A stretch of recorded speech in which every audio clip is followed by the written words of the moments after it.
We're at Wildwood Park where tonight the Sheboygan A's host the West Allis Nationals in a Wisconsin State League game. Hello everybody, alongside Maddie Albanese and Lucas Schulze, I'm Mike Martin. We'll be bringing you tonight's baseball game. Let's talk a little bit about the Sheboygan A's. They had a tough weekend. They're now 16-11 overall. In the State League, they're 6-9. West Allis has had a kind of a seesaw season in terms of the league. They started off 6-2 and then they lost 5 in a row before sweeping a doubleheader. They come into tonight's game with a league record of 8-7 and are in third place. Sheboygan is actually 6-8. They're going to have to battle back. West Allis has a pretty good player in Brian Hunsinger. He was MVP of the league last year, Lucas. Yeah, he was definitely one of their best bats, and he's been just as hot this year so far. We've seen him have multiple hits last time he came here, Sheboygan.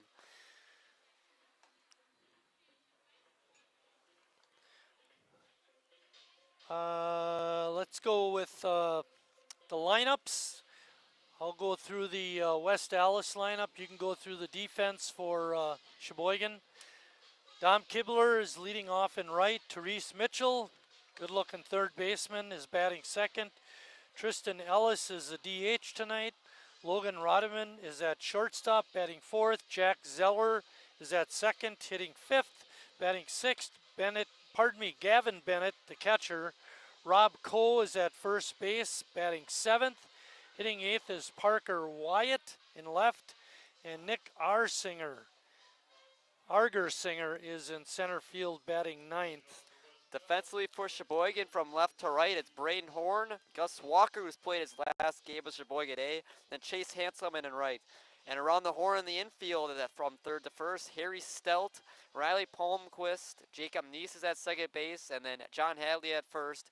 Then behind the plate is Connor Lash with Bryce Lavisa starting on the mound.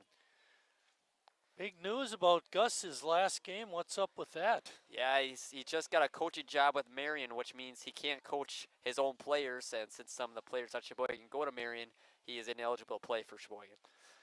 That same situation happened years ago when David Moyer coached the Sheboygan A's, and he was the college coach at Lakeland. So none of his players could play with the A's during his tenure as manager. Coming into tonight, Green Bay leads the State League with a 10-2 record. Lombard is 10-4. And then it's West Allis, Sheboygan, Kenosha, and Addison. So big game for West Allis if they want to stay relevant in the league standings. Yeah, you mentioned how hot they started the season and kind of fell off, losing those 5 in a row. One of those coming to Sheboygan. For umpires, we have Mike Bard behind home plate and Jason Worth on the bases.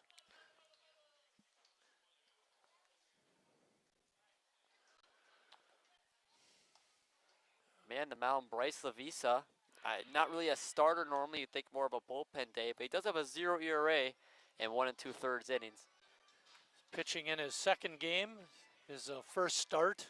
He did get a save in that game that he pitched about a week ago or so. And gets the strikeout on Kibler. Couldn't check his swing. Game time temperature is 84, sunny is the conditions, and we just have a gentle breeze out in center field. So nice enough to take all the windows out. Yeah, feels like a whole new press box, so much more open. Can really hear, hopefully our fans will be able to hear the noises as they emanate from outside the press box with all the windows out. I don't know if it'll improve my sight. Give a little bit, then you can see the scoreboard a little better. A couple innings. As soon as the sun goes down. Swing and a miss by Mitchell. When we played West Allis the last time, it was a home game here. The innings Mitchell, during the course of that game, had really made some nice plays, and unfortunately for him and his team, he committed a huge error in the 7th inning, which extended the inning, and it ended up with Jimmy Jurgensen hitting that grand slam home run. So we went from a 6-4 two-run deficit to a 9-6 three-run advantage and wound up winning the game. And since all that damage the A's did was with 2 outs, all runs were unearned. Right. Very strong throw across is in time.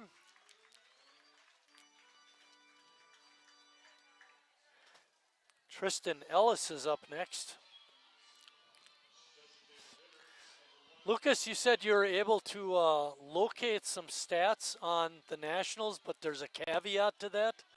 You know, it says on their stat sheet, for Sheboygan, but it was from when they played at West Allis 4 weeks ago, so not really relevant. Yep, which is unfortunate.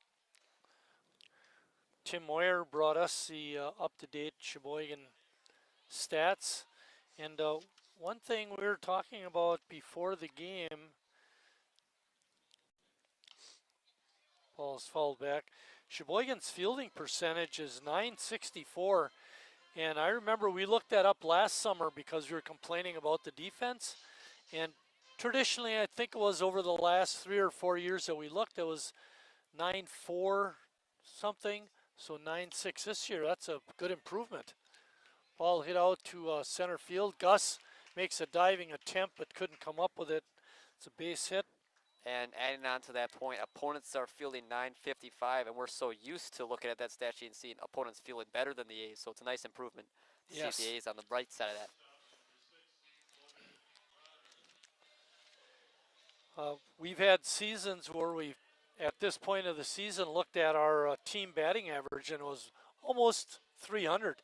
Not very good this year, 251 by those standards, but the on-base percentage is still quite healthy. Yeah, 151 walks drawn, and you said, what, 27 games? I mean, that's insane.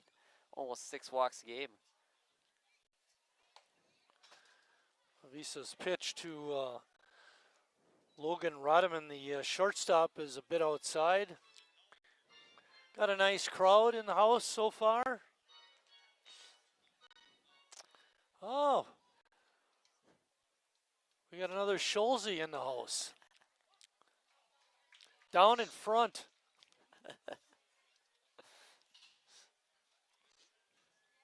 It's your brother James? Yeah.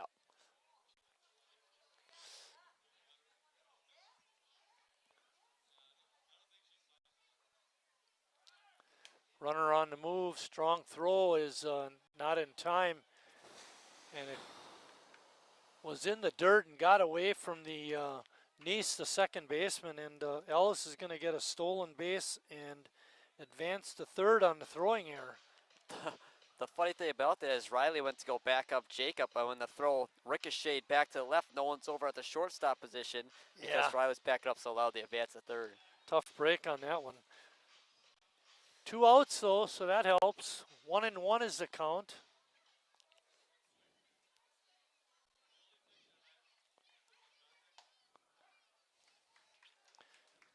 You know, just as we were talking about our fielding percentage, we commit an error.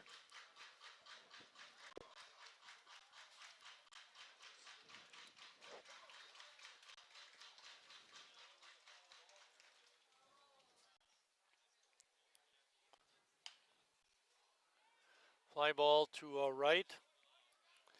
Out there making the catch is Chase Hanselman, and that ends the inning. Nationals don't come up with a run.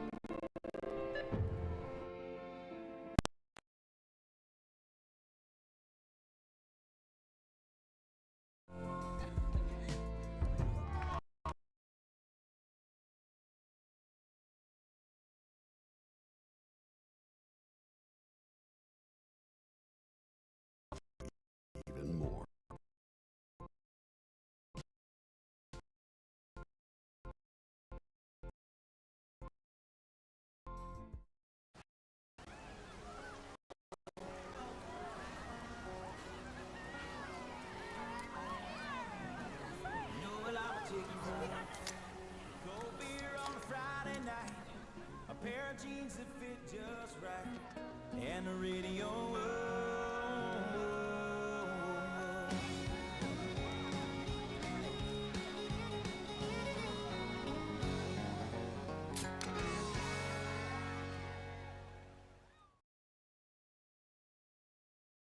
Mention it anymore.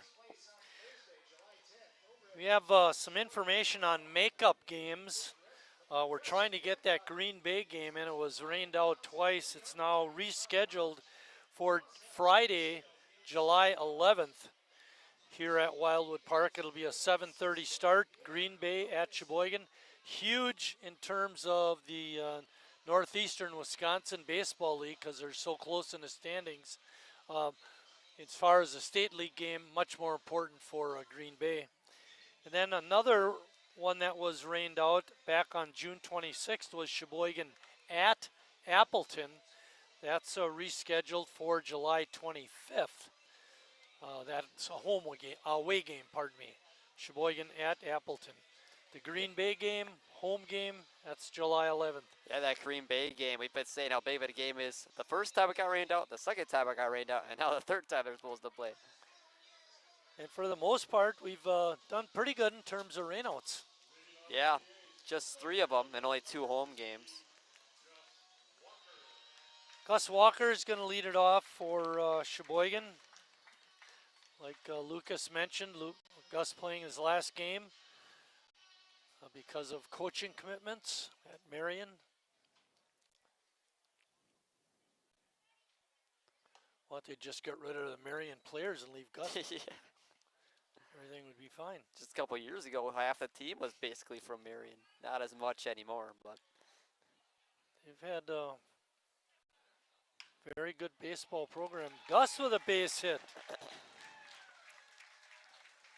Gus struggled early. He's been on the uptick for the last 3 or 4 games.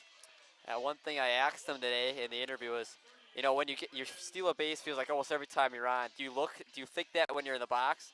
He said he just tries to read the pitcher when he's on first base a lot of times. Braden Horn steps in, hitting .317.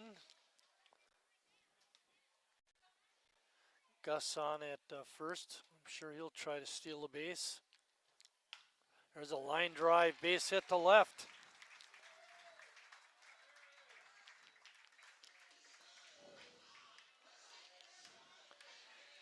Braden Ramos is the Nationals pitcher, and he's in trouble early, giving up a couple of singles, and that brings up Harry.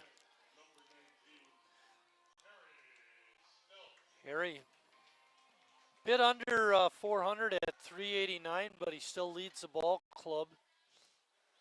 Also leads the club in RBIs and doubles. He's right up there in walks too. He's had a great year.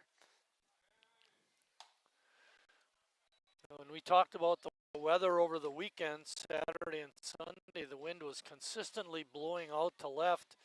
Today, the hitters are not going to get that boost. The wind is just laying there on the flagpole. That's the benefit of having that flag now. We can tell more where the wind is at each time. Yeah, exactly. I know you said you missed it. I know I missed it when it wasn't definitely, up. definitely. You have to look at the scoreboard for the national anthem. Right. Yeah, that too. There's a drive out to center field. Not real deep. Gus is going to tag, and he'll advance on the fly out to center field. And that brings up Connor Lash.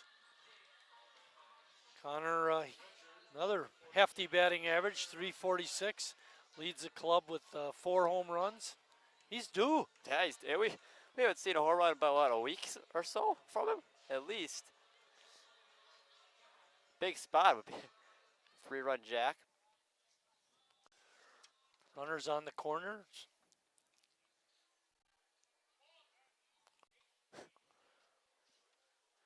So far, the A's have kind of seen Ramos well. They're taking a lot of good swings, a lot of early swings, being very aggressive against them. Horn over at first base has 6 steals on the year. He's going First pitch. Ooh, threw the ball right off the pitcher's back. And it ricochets over to the first baseman, who cannot make a play. Give Horn a stolen base. And another error on the catcher with a bad throw. I mean, have you ever seen that one before? Thrown off your own. I know your pitchers. Kind of I did in Little League. Did you? I'll tell you what happened. The catcher calls timeout, and I knew the kids on the other team. So the catcher walks out, and he talks to his pitcher, turns around to go back behind home plate. The pitcher took the ball, wheeled it right into his back. So it was the reverse then. Yeah, exactly. The pitcher hitting the catcher instead.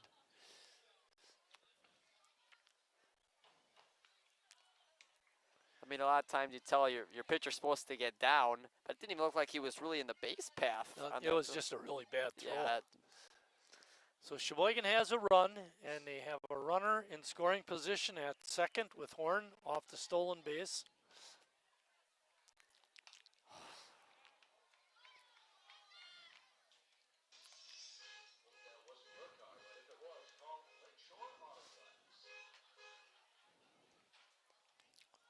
Missing an error.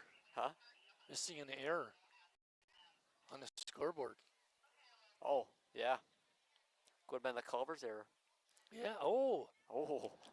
We got to get on Bill. It's important. Good eye by Lash. That error, Bill, that could be a Culver's error.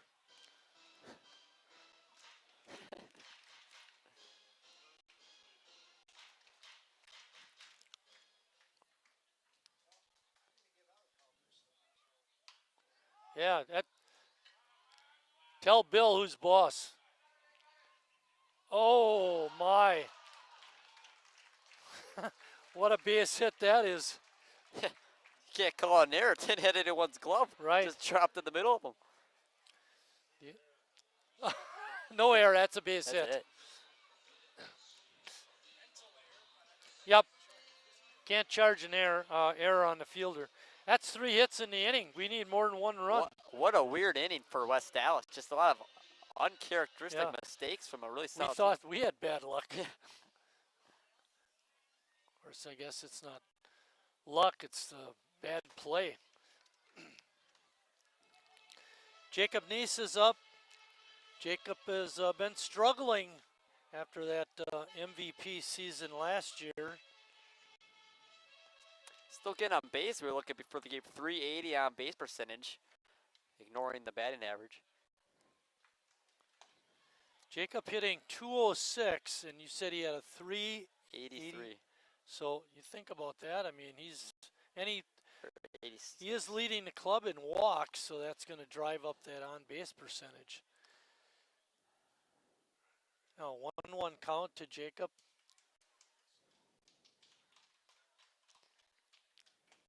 A good breaking pitch by Ramos. The thing that was about Lash's hit, if Braden went to stolen second base, he probably would have been out at second because he would have had to go back to first. So that stolen base provided huge to give the A's 2 runners on. Breaking pitch is low and outside. Evens the count at 2-2. Horn is on at second. Lash is on at first with that pop-up on the infield that wasn't caught.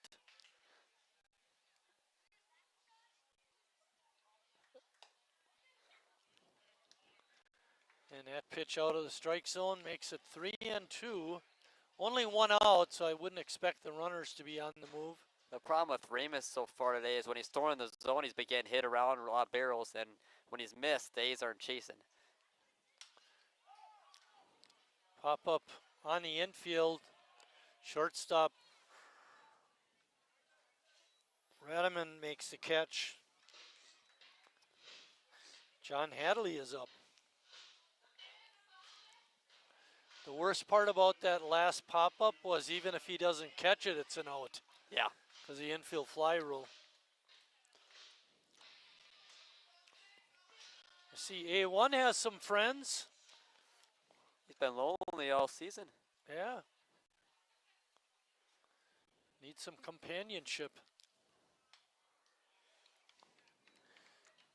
CJ, are these from the Gamblers? Two of the mascots from the Gamblers hockey organization in Fond du Lac? Green Bay. Green Bay. Close. It's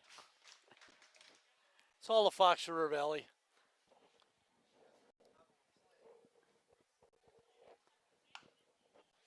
Hadley with one out into short center. Drops in for base hit. Strong throw home is not in time. Hadley with a hit to left. Bringing home his Horn teammate. scores. A Milwaukee Panther hit brings home a Panther.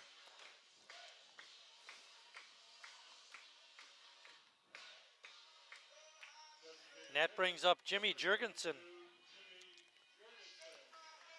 I hate to be a old fuddy-duddy, but we got 2 runs. That's good, but it just seems the way things have been going, we should have more. Especially against this team. We saw how quickly it flipped the opposite way the last time these two played. So definitely as much as you can get. Line drive right at the second baseman, Zeller, who makes the catch. And that finally ends the inning, but not before Sheboygan gets 2 runs. Yeah.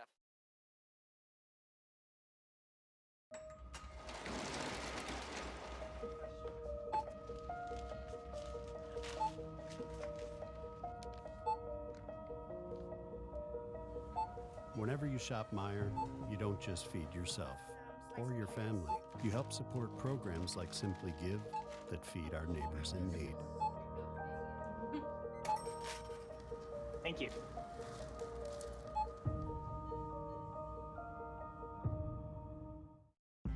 I grew up working in my family's supper clubs. This is where it started with us as far as the fish that we serve at Culver's today.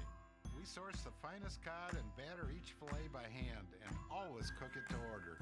That beautiful golden brown color and flaky on the inside. The fish fry is a Midwest tradition. It's about families coming together. I love bringing this tradition to guests everywhere. Mom and Dad would be proud. Welcome to Delicious. Wingism number 1, the Flavor Saver.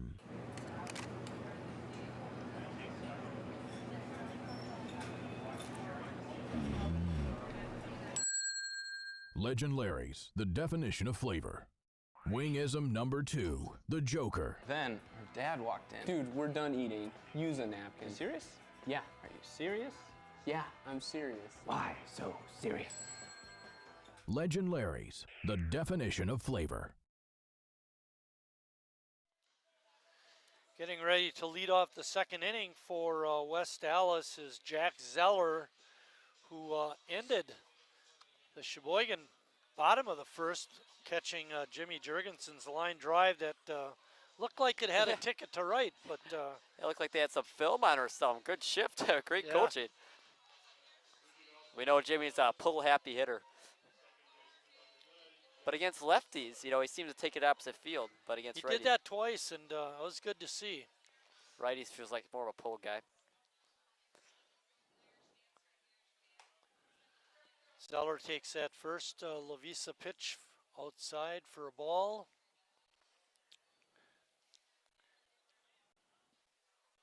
We were just talking during the break about how nice the crowd is, and Lucas was saying the overall per game attendance is down.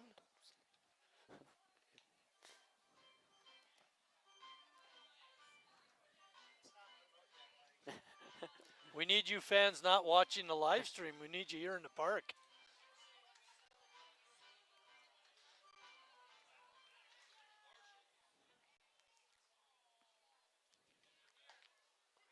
Call, strike 2. Count is 1-2. We're just getting started in the second inning. Sheboygan on top, 2-0. Little roller over to Nice. He's got it. Makes a fine play. Good transfer from the glove hand to the throwing hand. Yeah, not an easy play at all, especially how we've seen this infield act sometimes. Nice made a great play on that. Now, if Lavisa could go a full inning here, he would have more innings in this game than he would have had on the season. Yeah.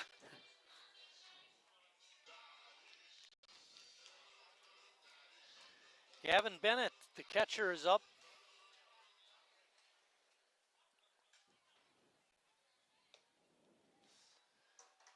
Based on that first play from Bennett when he threw and hit the pitcher, would you try stealing some more?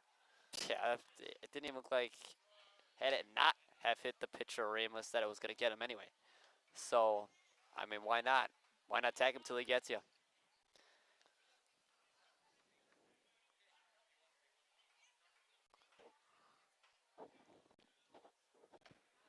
Big swing and a miss.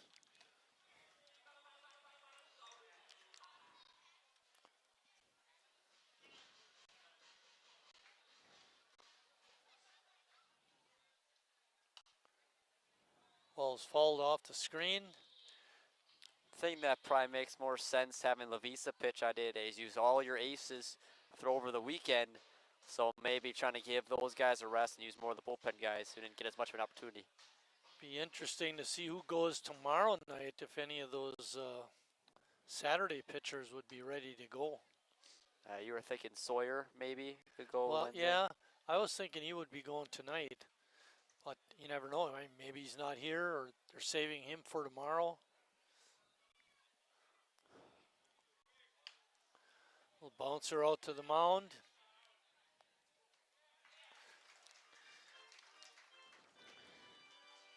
Lavisa with a nice easy play, and that brings up Rob Cole. You're saying this guy reminds you of a former aide. It's his That brother. was his brother, Yeah. Doug Cole.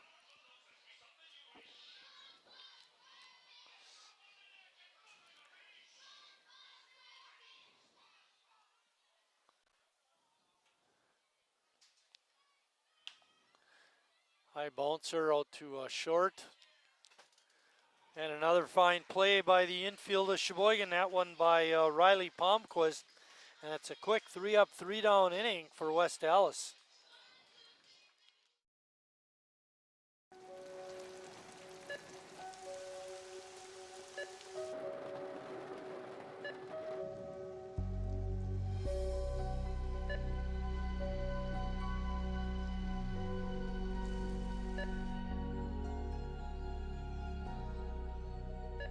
Whenever you shop Meijer, you help support organizations like Hope House Mission and New Hope Shelter that give people around here warmth, shelter, and care. Me spells the great taste of Sheboygan. What does it take to stay in business for 75 years? It's not only featuring USDA choice beef. It's not caring about every single one of our 30 varieties of bratwurst. Nope. After being family owned for 3 generations, we've learned it's about you. At Miesfeld's Market, we give back to the community and our customers always come first. Since 1941, we've been feeding our neighbors, so come by and see what we've got today. Wingism number 3, the Peter Heater. Oh, so hot. Oh, so hot! Legend Larry's, the definition of flavor. Wingism number 4, tea time. What are you, having tea with the queen?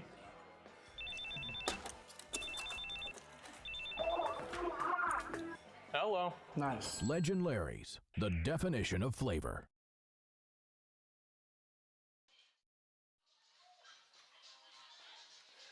Back here at Wildwood Park, got the Macarena going. Trying to pick out who the dance contest winner is going to be. Sean was giving it a good go. Yeah, for sure. We got one over here that's really getting into it. She's not doing the dance though. She's just kind of putting her hands in there. Ooh, ah. She's waving her arms, and you got to get something for standing up and acting Yeah. stupid. That's for sure. Chase Hanselman is up.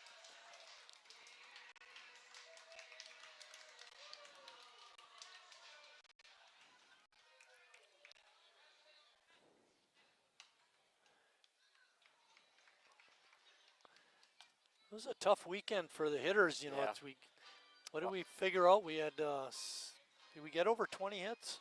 I don't. Whatever we had, they it was were all singles. Yep. Hanselman didn't have his greatest weekend of his life either. A lot of averages dips. But we know how good of a hitter he's been and how good of a hitter he is. Yes. He was rookie of the year last year for the Sheboygan A's. Ramos with a nice pitch on that last one, little change of pace on the outside corner.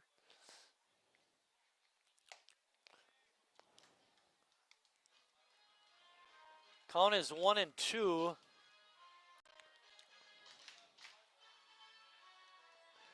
Only one of those 2 runs were earned for Sheboygan in the first.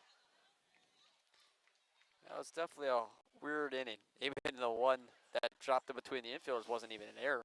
It's a hit for Lash. They both, him and the second baseman, both got a good look at it.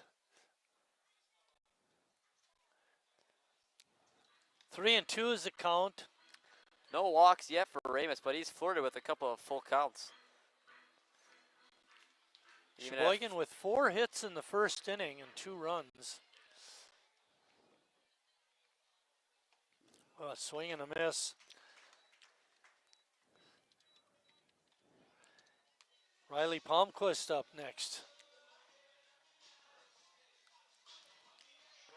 Don't want to beat a dead horse, but Riley also had a tough weekend. Yeah, he did have a hit in his one at bat in game 2, or game 4, technically. Right.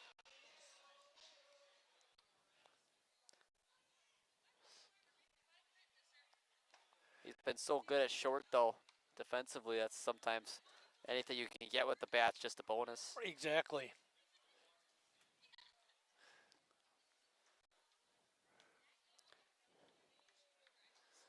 Count is 1-1. There's 1 out.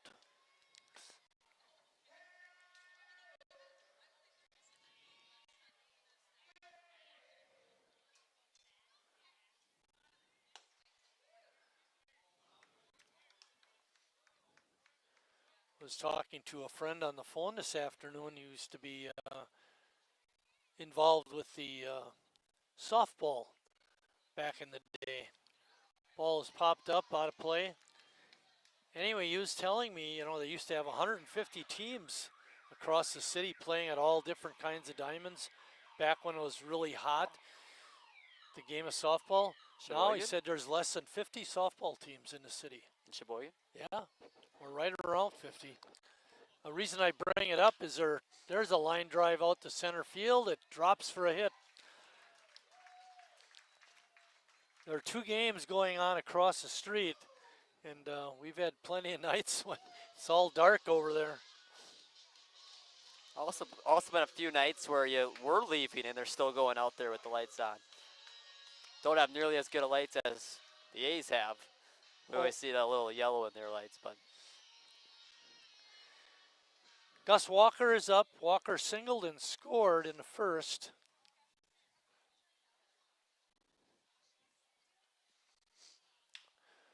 Bouncing ball to second. Second for 1.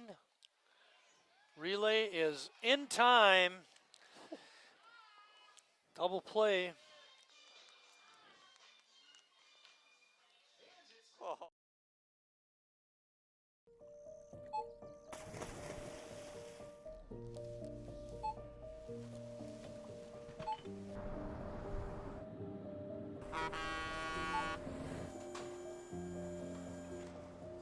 Whenever you shop Meijer, you shop for more than yourself.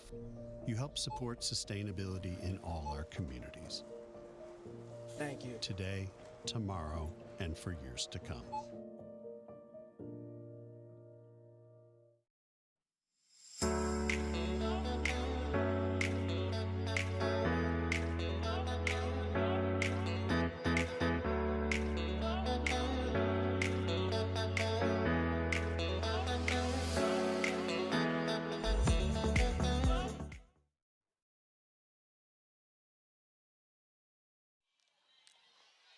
Back here at Wildwood, they got the, it's hockey night, and they've got a game going on the field. It has to do with hockey.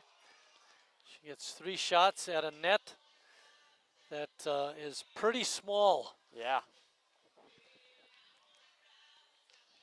One last one. Ah. Really wanted on Lash's leg. Yeah. The one shot she came pretty close, but He didn't even notice it either. I think she should get a prize for hitting Lash. That's further away. Yeah, exactly. But he is a bigger target. Yeah, that is true. What they got to do is change some things, either a bigger net or a shorter distance. Yeah, it wasn't really meant for the win there. She got close a couple times, though. It was one of them right off the net. Parker Wyatt is number 8 hitter and their left fielder. Parker proudly wears number 10. It's that first pitch out to Riley. And they got him. If you call our guy out at first base on that last inning, you better call that guy out. He took a second over there at first.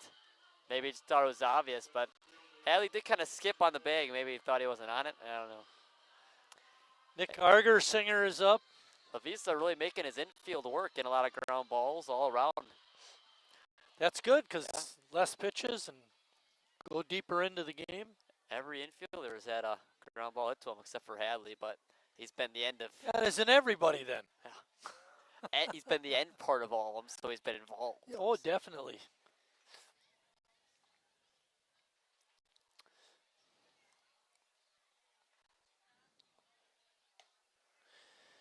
Bryce has retired the last 5 hitters he's faced. 4 of them ground balls, last 4.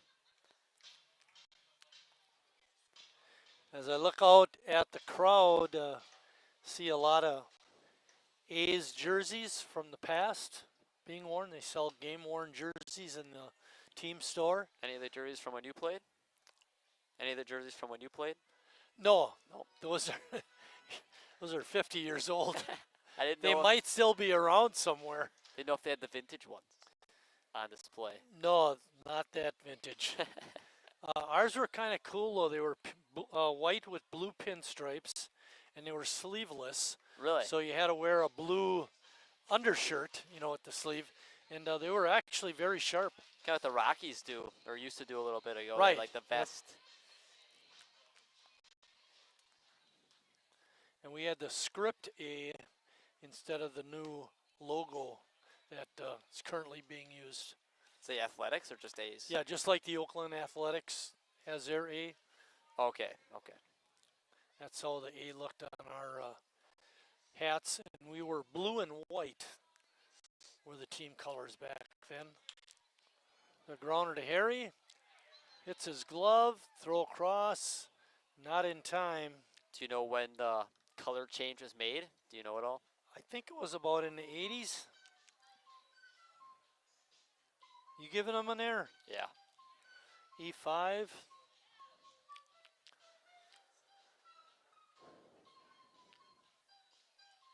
Let's not start the game by talking about our defensive percentage. It had been good. Yeah. 1 out. Argersinger's on at first.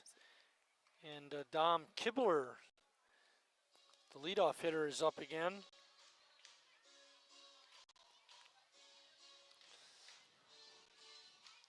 Kibler, the only strikeout victim.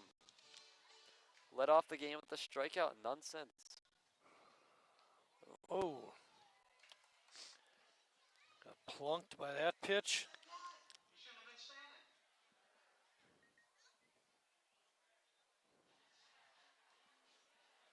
And Nationals threatening with only 1 out. Tim Moyer coming out.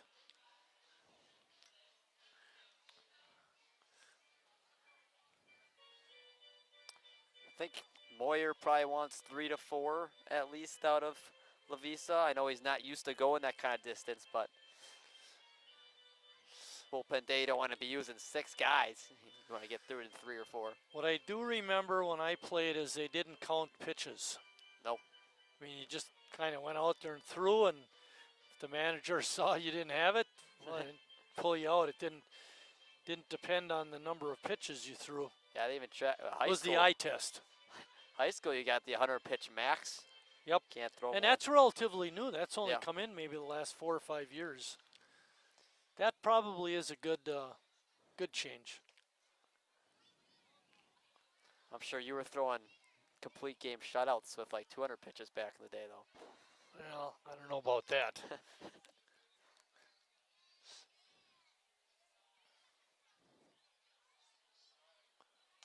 The ball is fouled back. Evens the count at 1-1. I didn't have real good control, so I was probably throwing a lot of pitches. You are but, on the. But when you don't throw fast, it doesn't make that much of a difference. You were on the A's ERA top 10, though, weren't you? 1 year I was 5-0. Yeah. All tick. Tyrese Mitchell is the batter. He grounded Harry in the first inning. See if the A's. I should look, if I could find that easily, I would look again, but well, I think one person had like a 12-0 record 1 year. We were looking at Eric had a 5-0, which was right next to my 5-0. But then as we went up the list, we saw Eric was at least 2 more times at 6-0. And there's somebody in there at double-digit wins without a loss. Yeah, not easy to do, especially since. Even a crappy player can sometimes get in the stat book. I wouldn't say that. But a lot of times wins is not even looked at as a major stat Yeah, for that's not pitchers. a big deal anymore. Used to be, you know, the 20-win seasons and all that. But now, I mean, it's even the best pitchers are like Paul Skeens we were talking about earlier. He's 4-7, and his ERA is right above 2. Yeah. I mean, it's all dependent on what your offense can do for you. That and the guys come Yep. pitching after you. There's a bouncer to short. Only play is at first, and Palmquist makes the play. Mitchell is out. Runners advance to second and third, and that'll bring up Tristan Ellis. Only hit. Came from Ellis. Only hit. Yep, only hit. And he stole second, and then he wound up going to third on the throwing error, and that's where he died. Next guy flew out to right.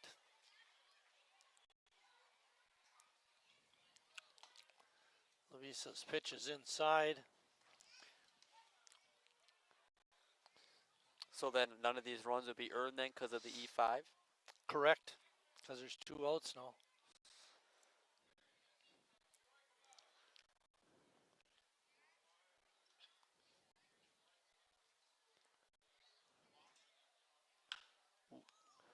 Ball is hit out into right field.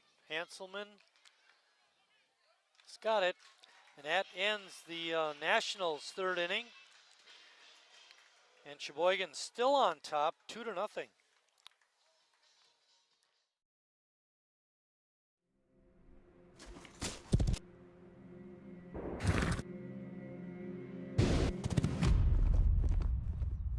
Let me tell you a story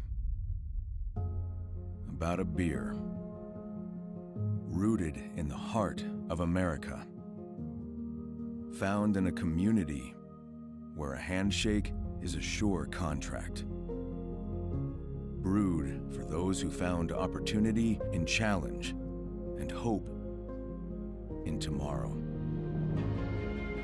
raised by generations, willing to sip, share, risk, remember.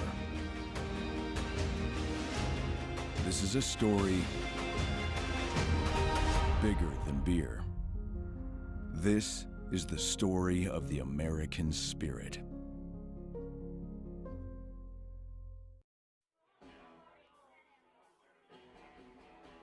All right, guys, we got teriyaki, honey barbecue, and mild. Enjoy.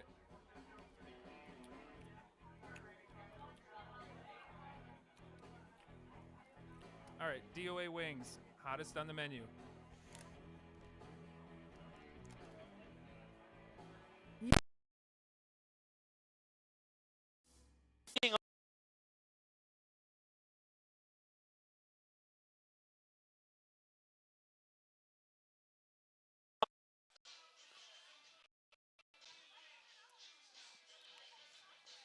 Ramos on the mound for the Nationals.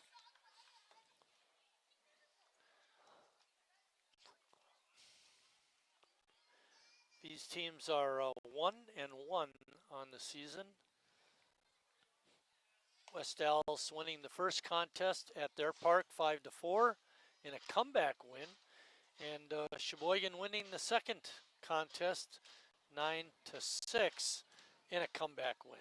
Maybe it's best not to score first. Yeah, right up the middle, skips by Ramos for a base hit.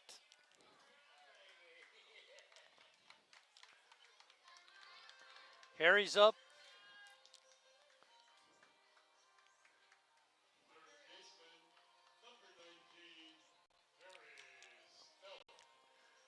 Nice little gesture between Harry and Jackson Tillman. Jackson goes out, picks up the bat. Harry walks up to get ready to hit, and they give each other a low five. It's kind of what we do when we start our broadcasts, Yeah. Lucas. You know, a little high five. Boom. And Maddie's saying, where am I involved in? Why not me?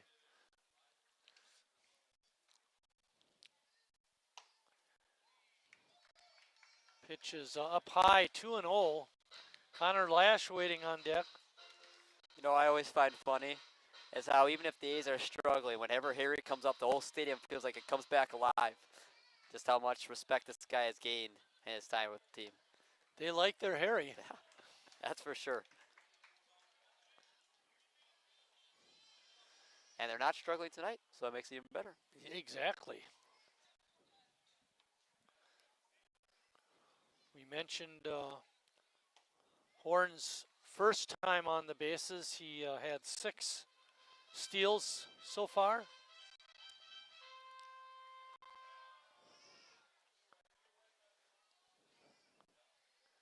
Three and 1 is the count.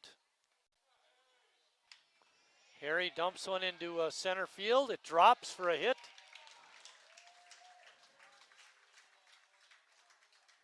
And Horn pulls up at second.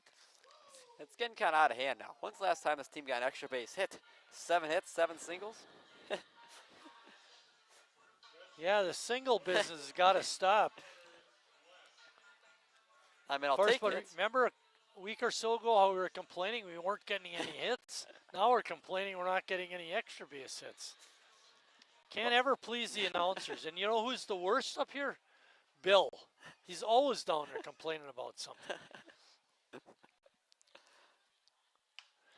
Ball's hit high in the air in left field. It's in foul ground and out of play.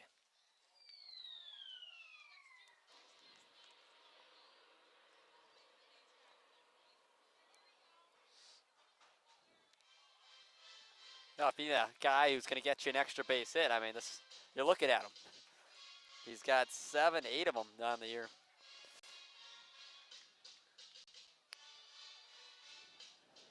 Ramos comes set at the belt. There's a breaking pitch right up in the eyes of Lash. Boy, I think he'd like to have that pitch back. Try and hit it. Last 2, he's just missed them. Been under him a little too far. First one a little early. Braden Horn is at second. Harry Stelt is at first. Count is no balls and 2 strikes. Ball is hit hard to deep center field. Way back there, and out of here. A 3-run homer for Connor Lash. A she-boy gunner.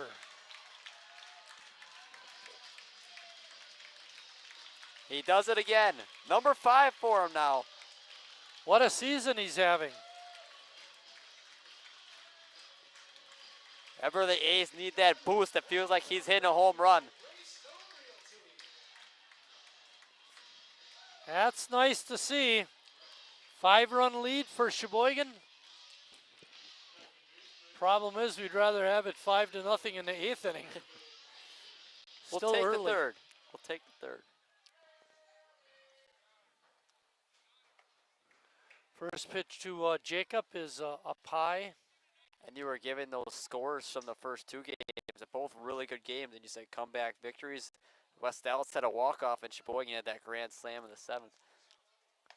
So this game's far from over. Definitely.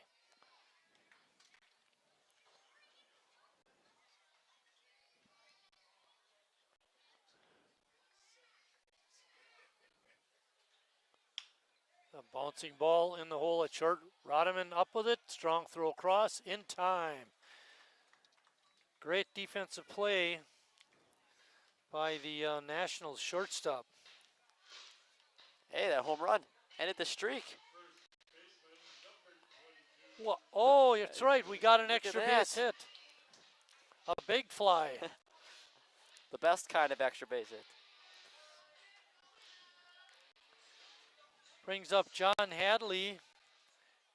Hadley had an RBI single back in the first.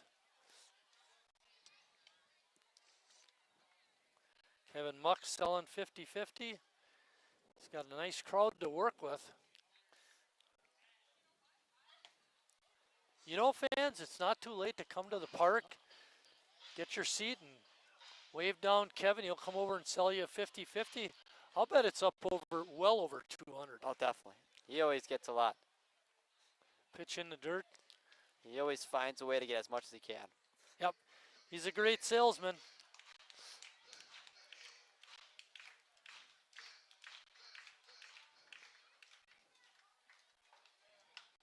There's a drive into center field, but it hit a little too hard. Singer able to make that catch. Jimmy Jurgensen up. Jimmy hit a line drive, but Zeller robbed him of a base hit. Look at that second baseman, Zeller. He's sitting in shallow right field. He's got that shift on, knowing where Jimmy likes to hit the ball. Couldn't do that in the major leagues anymore.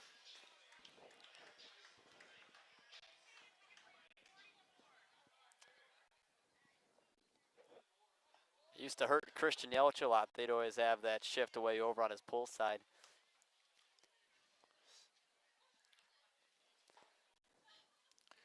Jimmy hit the grand slam against West Allis a couple of weeks, or a week or so ago, that propelled Sheboygan into a 9-6 lead and a win.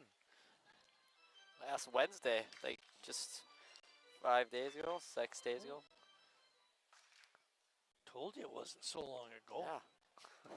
I didn't think it was that close, so I thought it was a little longer. So, We were looking at the schedule for July. After tonight, what we got? 7. Seven home games left. Without maybe they could The host a game playoffs. in Newble, especially the way they're playing in Newble. It makes sense that they could host a game.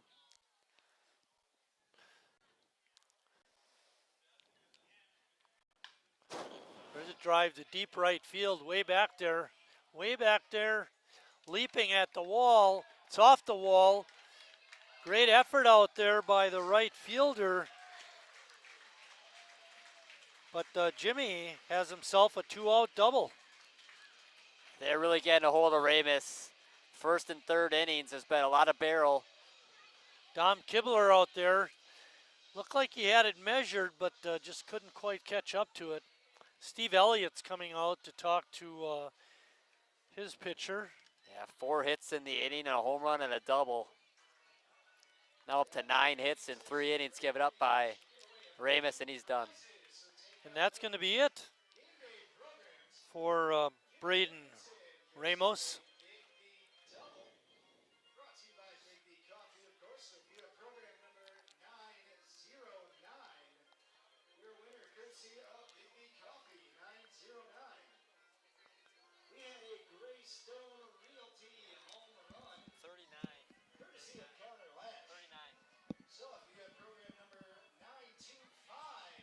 $39.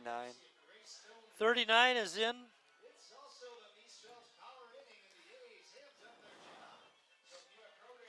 Lucas is going to look it up on his phone. Oh, they're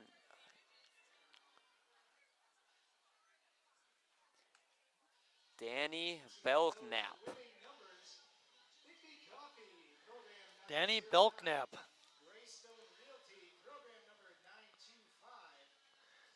His name sounds familiar.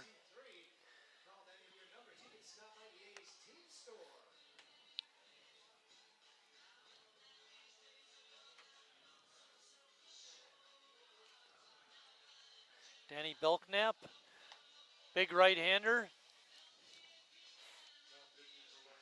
Braden Ramos went 2 2/3, gave up 9 hits, didn't walk anybody, 1 strikeout.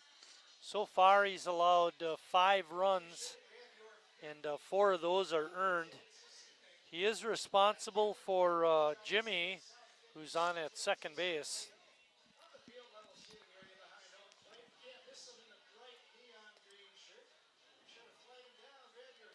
Four of the first 6 have reached in the inning. And we were talking about 4 hits. And still no walks given up by the West Allis pitching staff, but they've been hit around pretty good. Yeah, you mentioned that early, that Ramos, especially in that first inning, got a lot of his pitches in the strike zone, and he just didn't have it tonight. And those things happen. Hey, not every night can be your night. Definitely. That even goes with announcing. Yes. We're hoping it's our night tonight.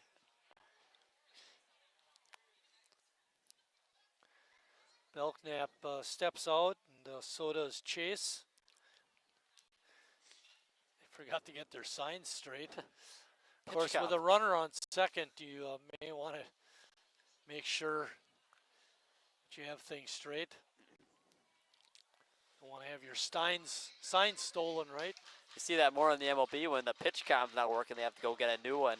Not as often with the signs, but yeah, like you're saying, maybe they didn't have it straightened out.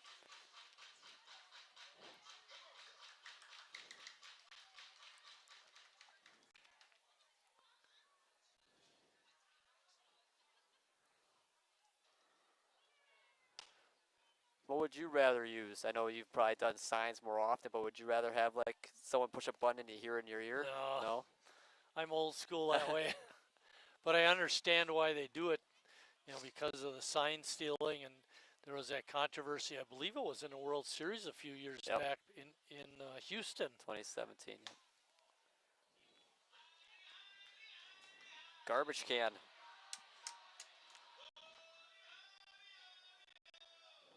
Two and 0 is a count. There are 2 outs, 3 runs in on Connor Lash's 3-run homer to left.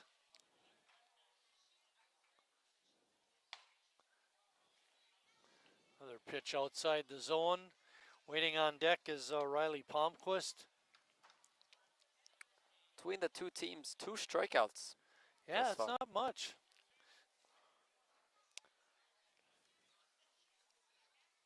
And no walks. That makes the count 3-1. Chase thought he had a walk, but umpire Mike Bard didn't think so.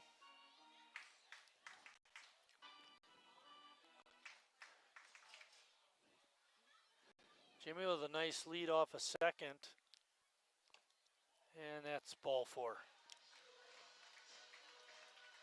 First walk of the ball game for either team. Been a lot of balls in play. Yes. We've talked all season, we even alluded to it tonight, that Sheboygan does get on base with the walk. They are good at that. And now with their hitting, it's even better for us. Score more runs. And the nice thing about when they've been hitting is they've been walking still nearly as much. So they're still getting that on-base percentage up. Riley takes that first pitch outside for a ball. And they're striking out less. For that little bit, it was a lot of strikeouts, and then occasionally they'd get those walks that would kind of get them those runs. But recently it's been a lot more hidden in walks and less strikeouts.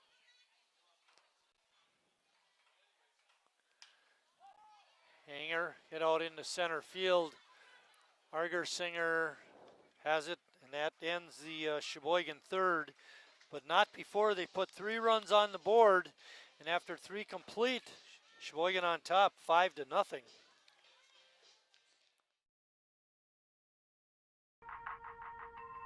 estimated hold time is now less than 96 minutes.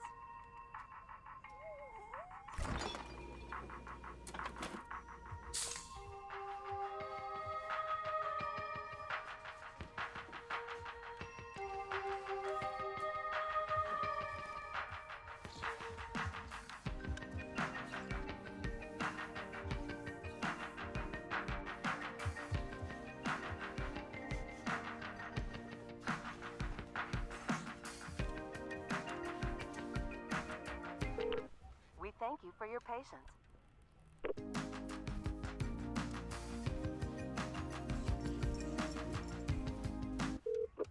Sorry, still there? Yeah.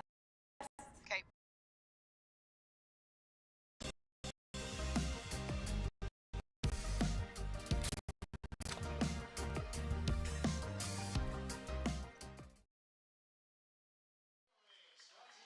Bryce Lavisa finishing up his warm-up tosses.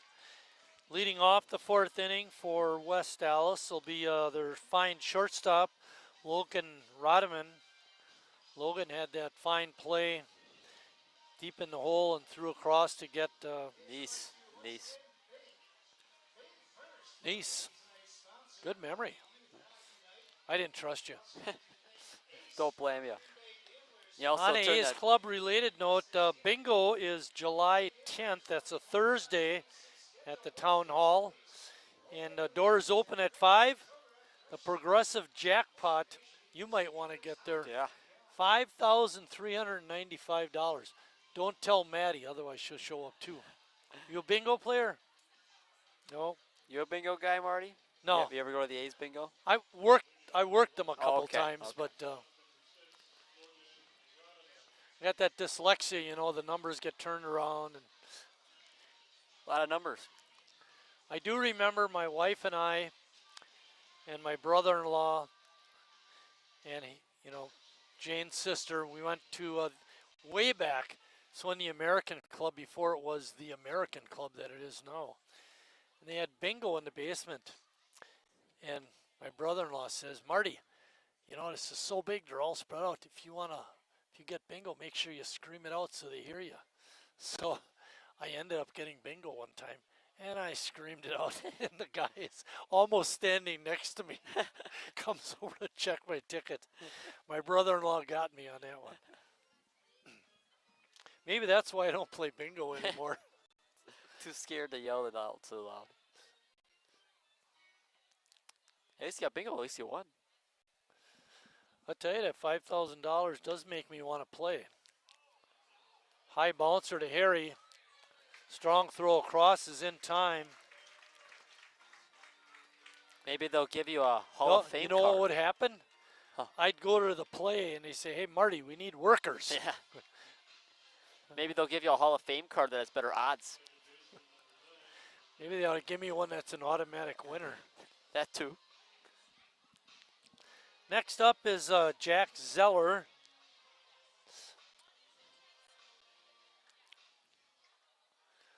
Lavisa pitching a fine game so far. It's that breaking pitch in for a strike. You don't want to wear him out, but he's pitched a really solid game like you mentioned so far. You think maybe he could get into that 5th? You know, it's not something he's used to.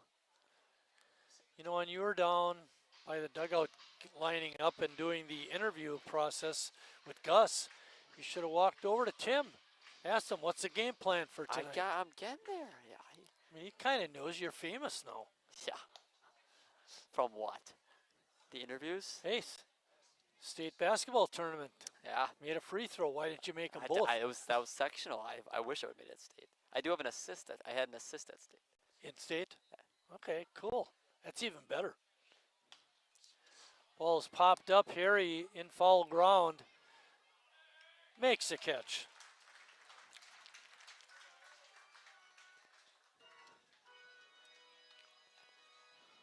Don't sell yourself short.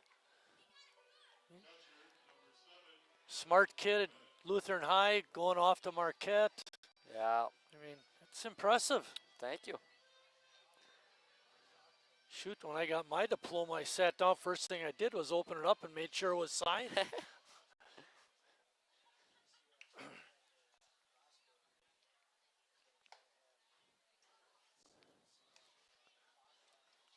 We're in the top of the fourth inning. Sheboygan comfortably ahead, 5-0, but it's not over yet. Fly ball out into right. Coming in is Horn, and he's got it.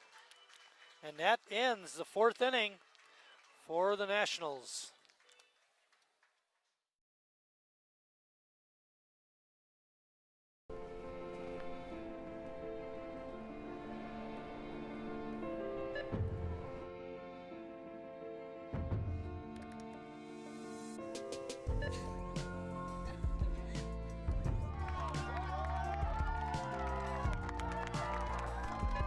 Whenever you shop Meyer, you help support programs like Boys and Girls Clubs and Girls Who Code that show kids they can dream anything and do even more.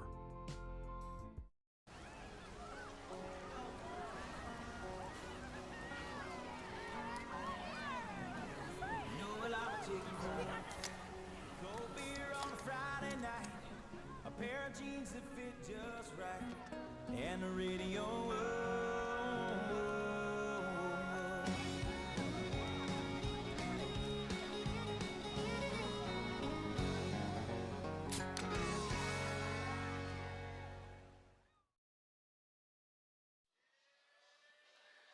Gus Walker is going to lead off the fourth inning for Sheboygan. We're at the top of the order.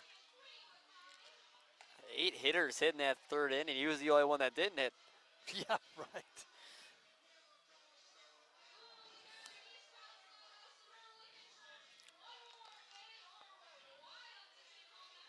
A lot of action here at the ballpark.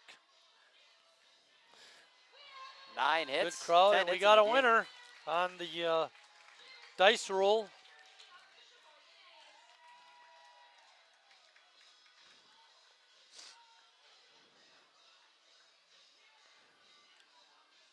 If you're going to the parade on Friday, the truck is going to be across from the library if you want to come and visit. Oh.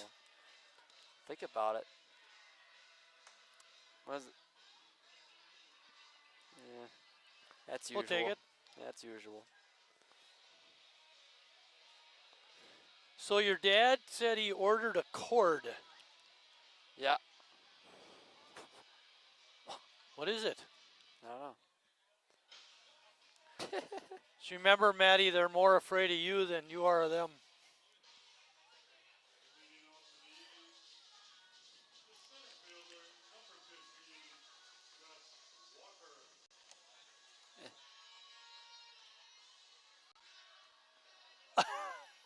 There he goes. One less bug to worry about. I'll be right back.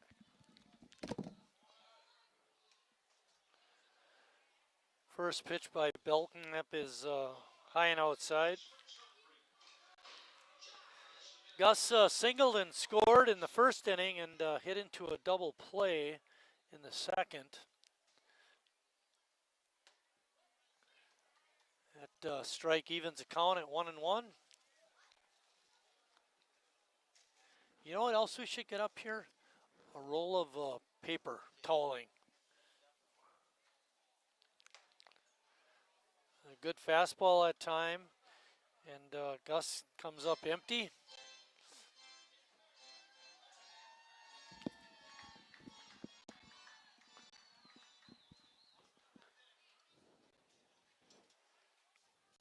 Oh, another good fastball, and Gus couldn't get it. One out in the fourth. Next up is Braden Horn. Horn having a good night. Yeah, 2 for 2. hits. Hit the ball hard both times. No cheap singles.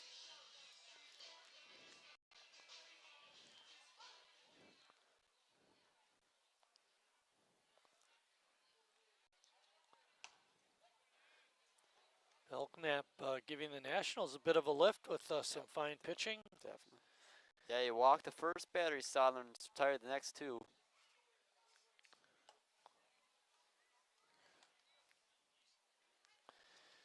Pitching line for Braden Ramos, the starter for West Allis, is 2 2/3, 9 runs, 5 earned.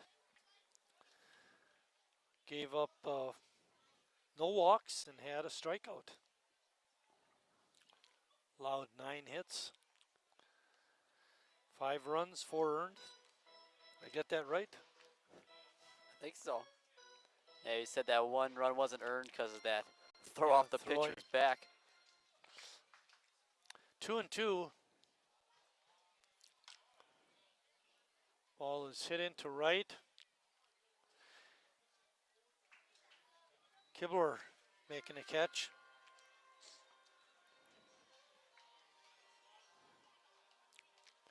Harry's up.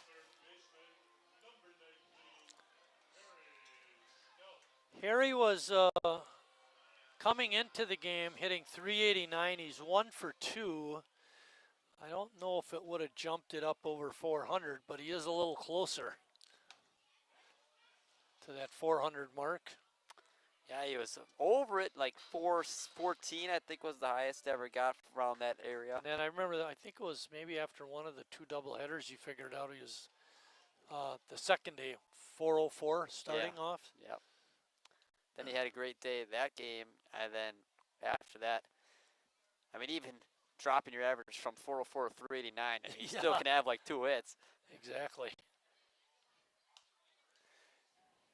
Harry able to fight that pitch off. He's down on the count, no balls and 2 strikes. I mean, you look at his overall stats over his years. Last year was one of his worst statistical years, and he had 280.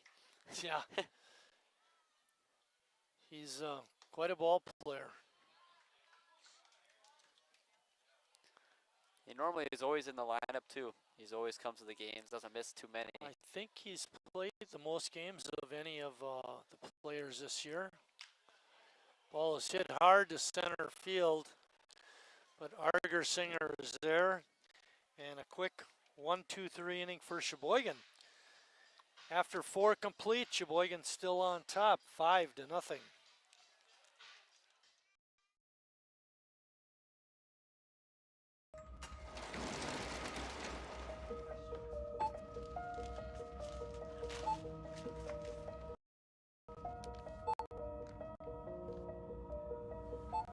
Whenever you shop Meijer, you don't just feed yourself or your family. You help support programs like Simply Give that feed our neighbors in need. Thank you.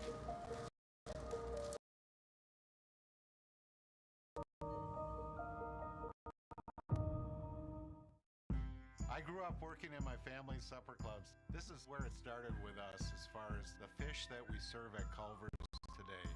We source the finest cod and batter each fillet by hand and always cook it to order. That beautiful golden brown color and flaky on the inside. The fish fry is a Midwest tradition. It's about families coming together. I love bringing this tradition to guests everywhere. Mom and Dad would be proud. Welcome to Delicious. Wingism number 1, the Flavor Saver.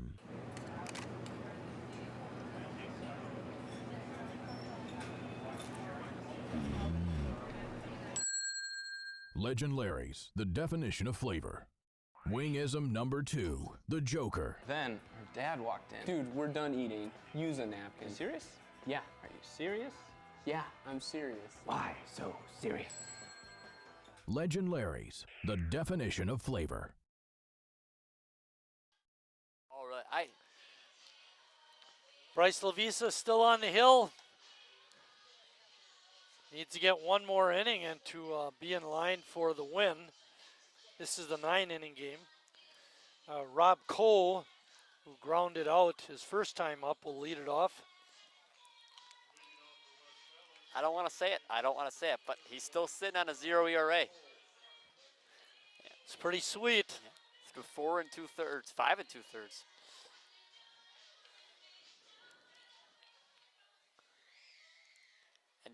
just one hit in the 5 2/3 innings. One hopper to Jacob. He's able to knock it down. And the throw is in time, in the dirt, but Hadley made a good pickup on the skip.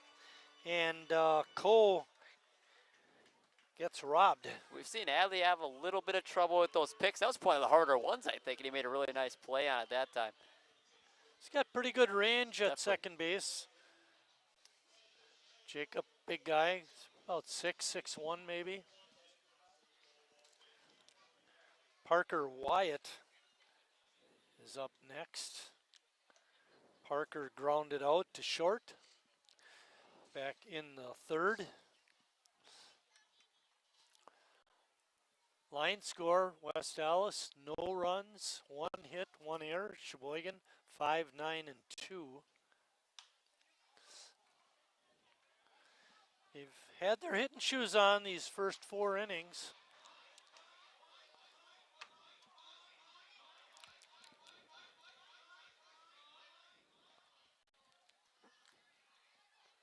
Yeah, Lavisa's sitting at 58 pitches right now. And we're into the 5th inning. That's really good shape. You know, the more Tim can get from him, the better. Exactly. Even though the A's don't play that many games this week, they're used a lot of their starters throughout the weekend. We were looking at the schedule. There's a ball hit out into center field. Walker gets a great break on it and makes the catch. We play tomorrow night. We host Appleton. That'll be in a Newble game. And then we're off Thursday, Friday, Saturday, Sunday. Monday. And then they have a couple games on the road. Lucas checking the schedule to make sure we're right here. Off Monday. But it's quite an extended break for the press box crew. There's a bouncing ball in the hole and through for a base hit. Argersinger, his second time on base, he reached on an error and now a base hit. So you'll get a bit of a break. Yeah, and we're even off Tuesday, Wednesday because those games are on the road.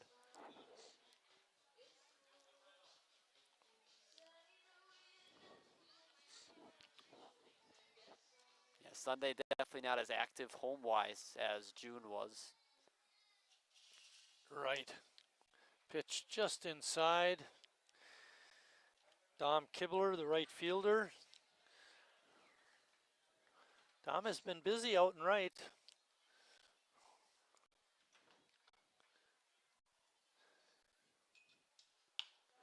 Bouncing ball in the hole and through for another base hit.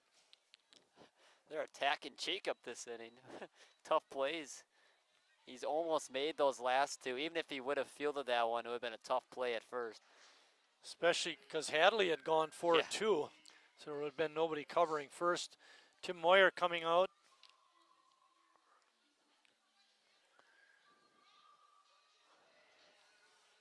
I think he'd like to get that last out of this 5th inning, not give his reliever 2 runners on. A lot of times managers like to get their starters through what they started, especially in this kind of situation. Put a lot of pressure on that relief pitcher. You bring him in now.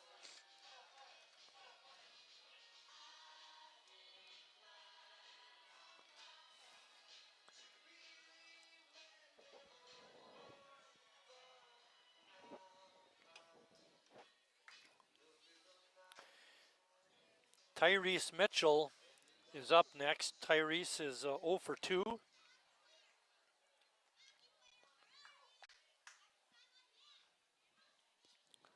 That was 8:45, not too long ago. Ball is fouled straight back. Maddie, did I see you duck on that foul ball? Okay, good.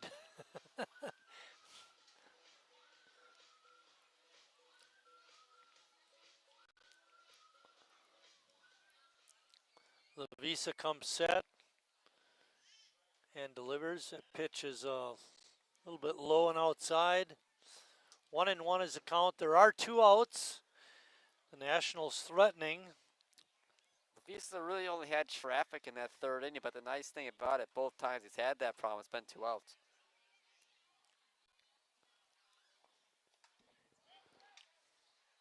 Ball in the dirt. Lash able to keep it in front of him, but not near home plate. Allows the runners to move up. Good attempt by Connor, but sometimes the pitch is just a little too wild.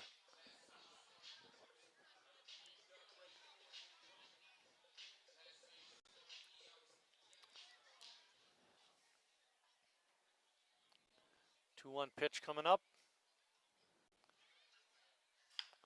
Bouncing ball right up the middle. Another seeing eye single. That's 3 in the inning. And throw is not cut off and knocked off line, but Lash able to come over and get it and keep Mitchell on at first. But it is a 2 RBI single, and the Nationals climbing back into the ball game. Yeah, he retired the first 2 of the inning, then those couple little dribblers barely out of the reach of Nice, and that one was pretty hard hit ball up the middle. Number 3 hitter Tristan Allis is up. Allis is 1 for 2.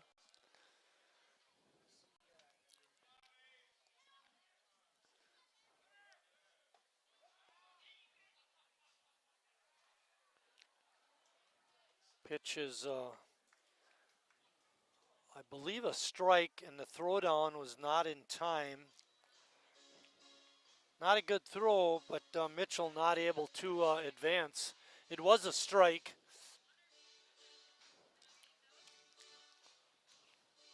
Beasley can get to his 5th inning, even with the 2 runs. Definitely more than what Morgan expected from him coming in. There's a roller over to Hadley. He's got it. Flips for the out. And that finally ends the Nationals' 5th inning, but not before they come up with a couple runs.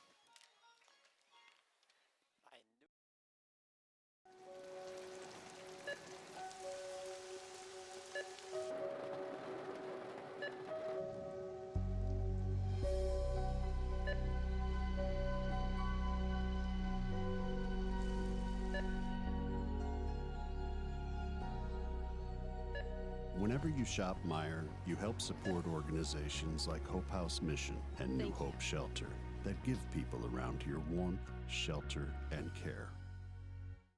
Me spells the great taste of Sheboygan. What does it take to stay in business for 75 years? It's not only featuring USDA choice beef, it's not caring about every single one of our 30 varieties of bratwurst. Nope. After being family owned for 3 generations, we've learned it's about you. At Miesfeld's Market, we give back to the community and our customers always come first. Since 1941, we've been feeding our neighbors, so come by and see what we've got today. Wingism number 3, the Peter Heater. Oh, so hot. Oh, so hot! Legend Larry's, the definition of flavor. Wingism number 4, tea time. What are you, having tea with the Queen?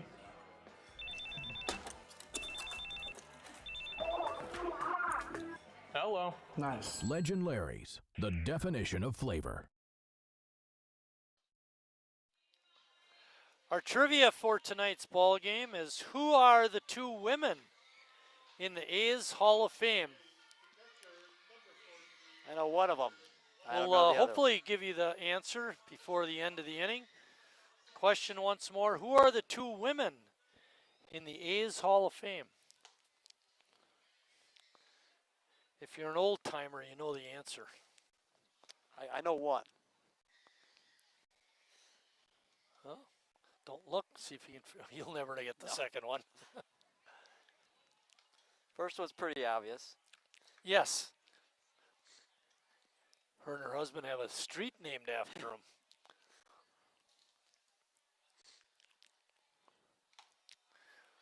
Foul tick, Lash fouling it right into the mitt of the catcher.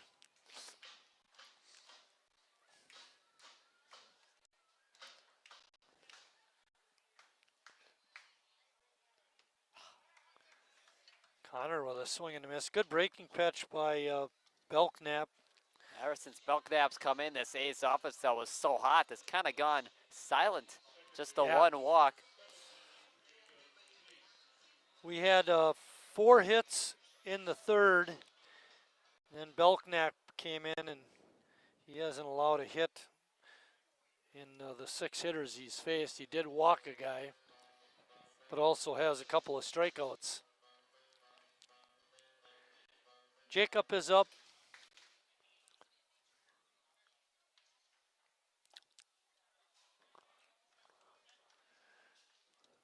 One and one. There is 1 out.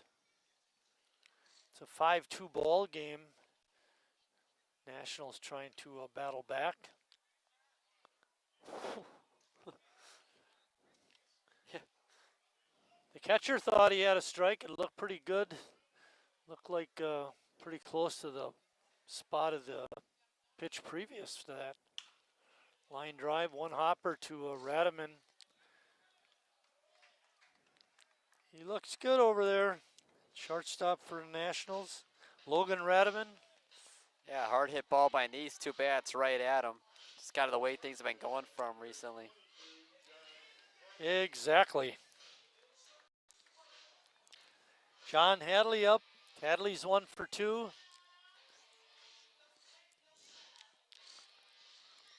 So do you think Bryce comes out to pitch a 6? I can see it happening, but I don't think it's gonna happen. Yeah. CJ said he saw Noah Emery in the bullpen, which would make sense. Saw him in Anthem on the third base line. Right. Noah, big, strong kid. Kind of figured bullpen day. Normally Emery's the one that starts it, but Lavisa got the nod today. You know, it isn't like they were scorching the ball off of Bryce. He just had those 3 hits that were just right where they needed to be. Yeah, the first 2 especially just out of the reach of Jacob. 1 ball and 2 strikes on Hadley.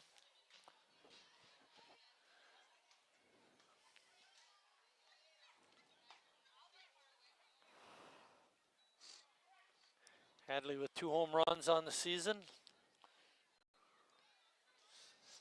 One of them came against this West Allis team, if I'm not mistaken.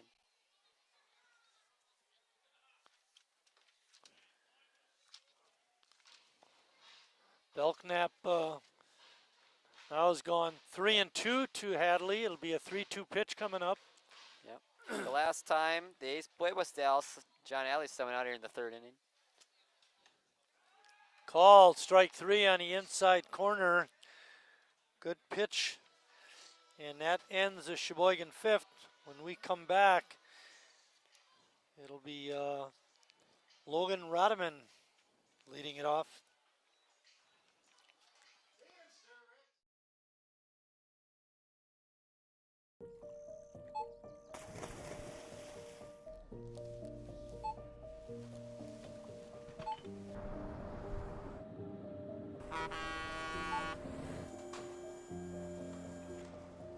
Whenever you shop Meijer, you shop for more than yourself. You help support sustainability in all our communities. Thank you. Today, tomorrow, and for years to come.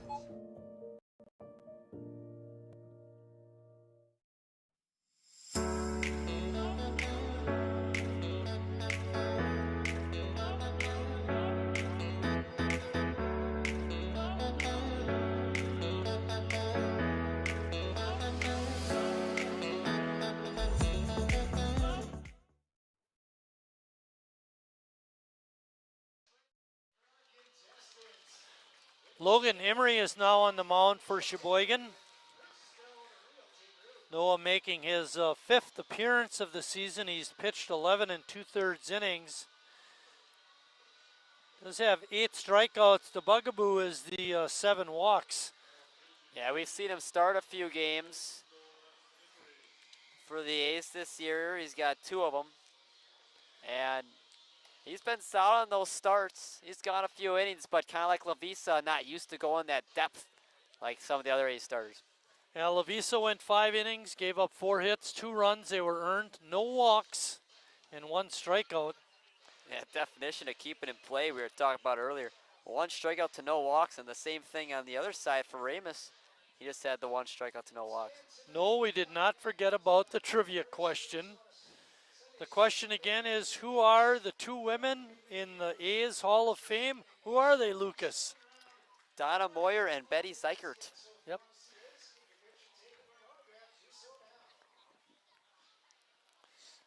Good job on that. Thanks. I was afraid we didn't talk about Betty's last name. You did last week. Okay. When you were looking at, her because we forgot the weekend. husband, Chuck, and Denny were the first 2 people to be inducted into the Hall of Fame.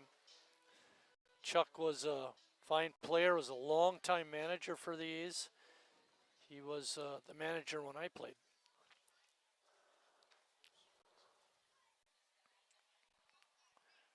Emery's first pitch is high and tight. Maybe Emery will fit into that theme of the game with a lot of balls in play. Maybe not as much strikeouts or walks as he's seen in previous appearances. Emery, a big guy. Pretty good velocity. One of the faster pitchers on the squad. Emery 6'5", 205 from Hubertus, Wisconsin. Alumni of Marian University.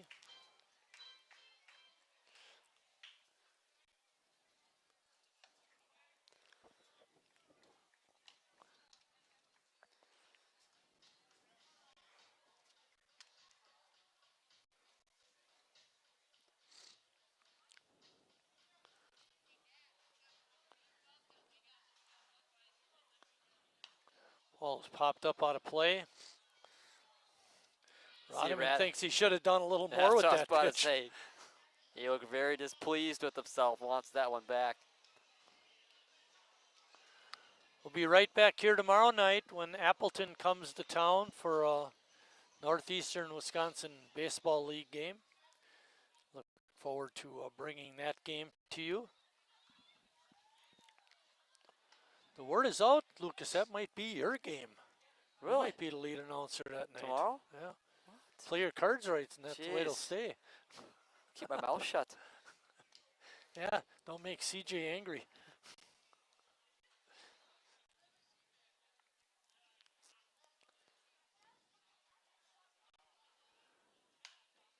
Ball is hit out into left center field. Horn had a beat on it, but Gus said, I'll take it. Gus Horn's makes the catch. Horn's like, yeah, it's your last game. You can have this one.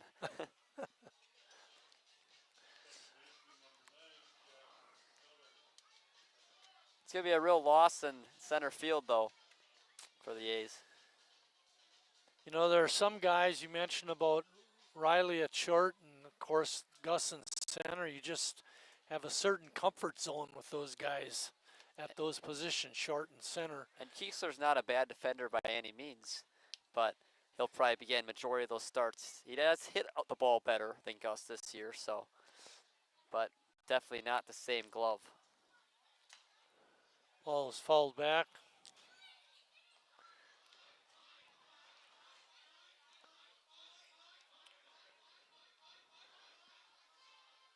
Look at the grass over that way, how it looks like it's been cut.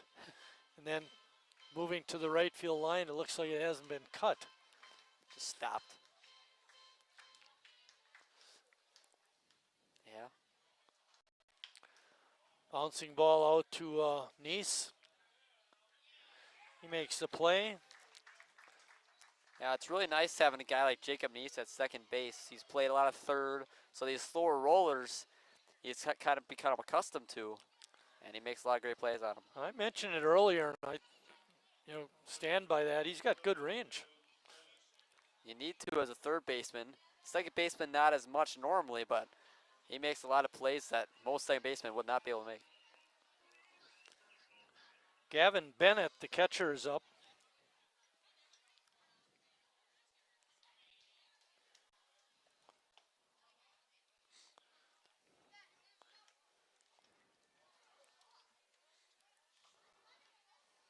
Coming into tonight's action, Chase Hanselman is leading the ball club in runs scored.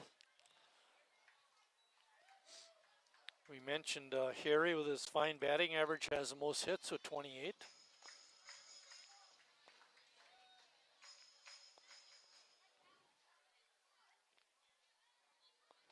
Lavisa's name is on the list of pitching leaders. ERA. He's got one of those saves. AC. I think we have 4 or 5, and each person that has a save has only one.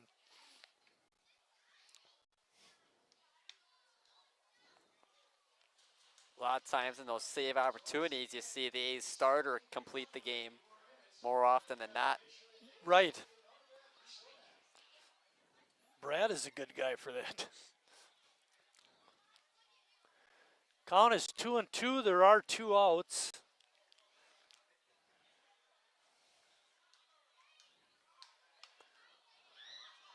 Lavisa firing that old fastball in there, gets fouled off.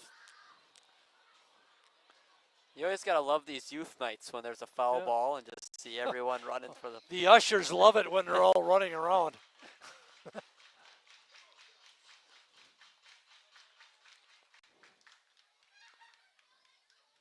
Breaking ball is just a bit outside. Boy, it looked pretty good from up here.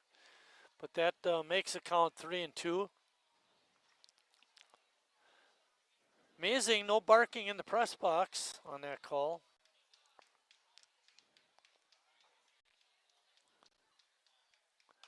That ball is a breaking pitch is fouled off. That could be a ceiling ball. A roof ball right on the roof. Seen a few more of those last couple weeks.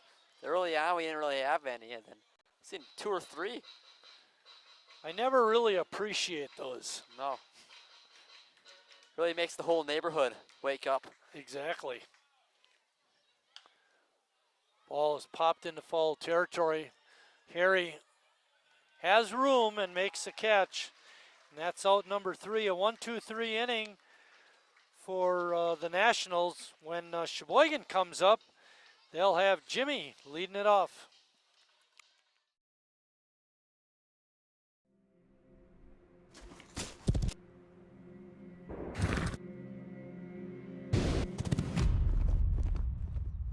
Let me tell you a story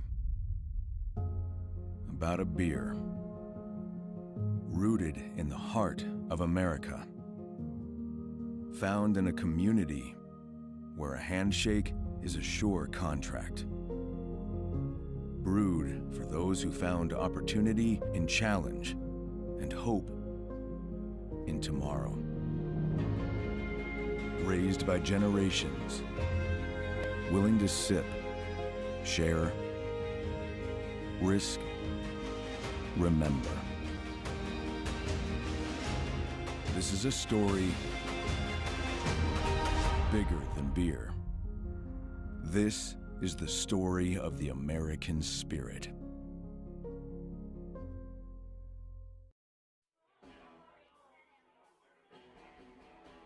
All right, guys, we got teriyaki, honey barbecue, and mild. Enjoy.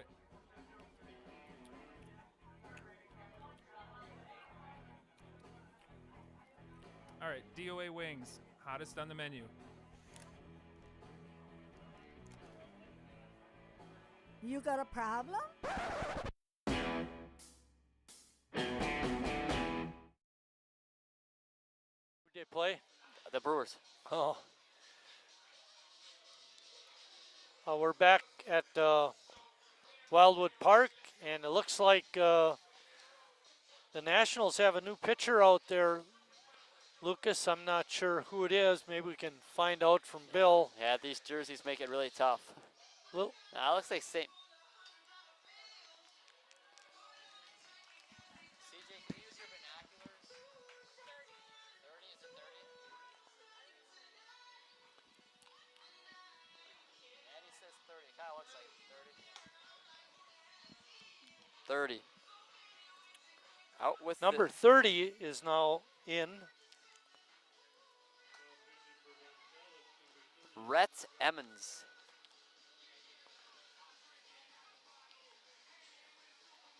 Rhett Emmons.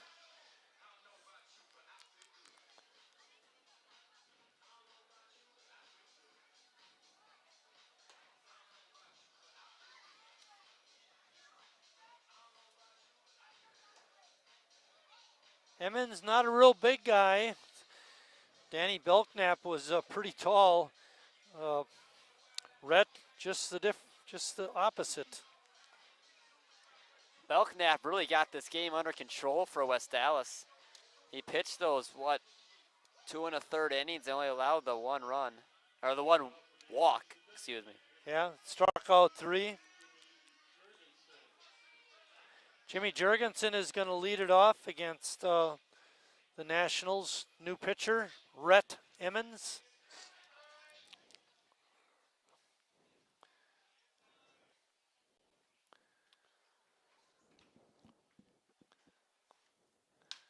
Emmons' first pitch is grounded to Zeller, who makes the play. You got to give West Allis credit for the way they're playing Jurgensen. All 3 times he's been up.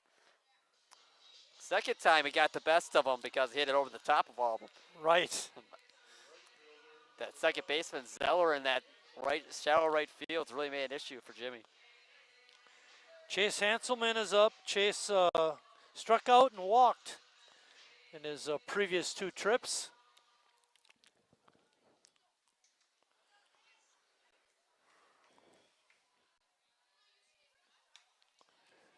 Falls that one straight back.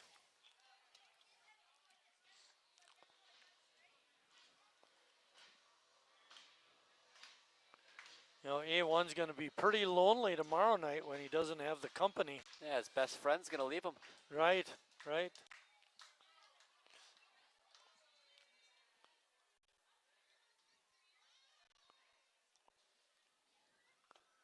Pitch is down low, evens the count at 1-1.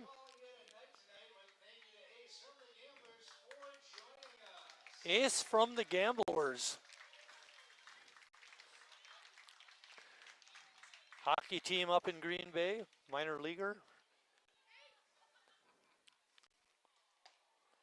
Called strike 2. Did you ever go up and see a Gamblers? No. I heard they're really entertaining. I've seen the Admirals a couple times. The what? The Admirals, Milwaukee. Okay, ooh. That's even a little higher level. That is, yeah. Play at the Panther Arena. Thought they played at the auditorium. Panther Arena. Okay, now talking about the Admirals. Yeah, see. Okay, all right. Didn't they used to play at the auditorium?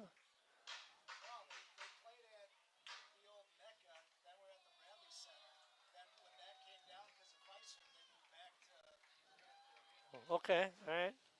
Got it. Ball's popped up. Making the play is Cole on that foul pop. You can kind of tell who's not much of a hockey fan up here.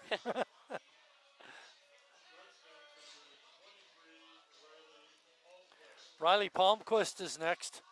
You know, you talked about Belknap really stopping the Sheboygan offense with his 2 1/3 innings. Emmons gets the first 2 hitters he's faced. It's been a quick moving game other than those 2 big innings for Sheboygan. Even the West Allis 2 runs went by pretty fast. Ooh, that hit him. It's been really good pitching from both sides pretty much ever since Ramus came out of the game. I felt more comfortable with a 5-run lead than only a 3-run lead. That would make sense, yeah. Wish we could get a couple more runs. Yeah, he pushed out to that 5-run lead, and then we were saying this isn't over yet. We know how good West Allis is. Yeah, exactly.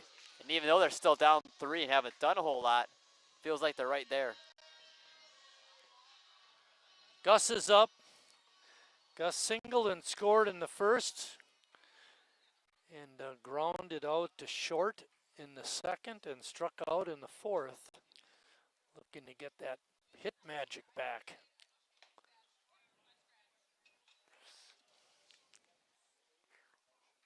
Crowd seems to have hung around on this beautiful night.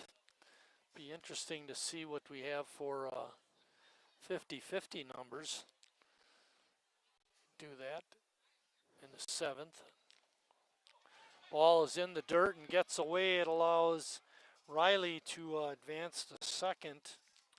Maybe we're just talking about insurance runs. That's a big run out there, staying at second base. Riley has good speed too. Anything hit to the outfield should score. I said anything hit to the outfield, he should score. Definitely. You been checking this at all? Yeah, it's been all right. Look at that. Okay, all right. Just checking because I know we talked about it, and we both forgot to look when we had that particular mic. Another pitch back to the screen.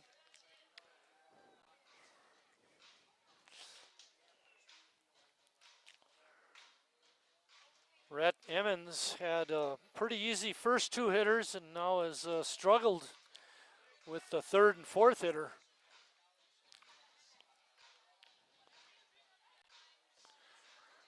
Riley now at 3rd. He's going to stay ready for another ball that gets back to the screen. Ball's fouled off the netting. 2 balls, 2 strikes, and 2 outs.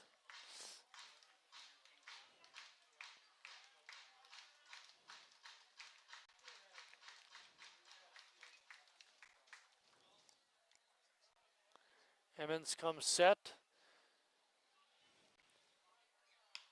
Slow roller to short. Radaman, half a step, gets Gus at first, and that ends the Sheboygan 6. After 6 complete, Sheboygan still on top, 5-2.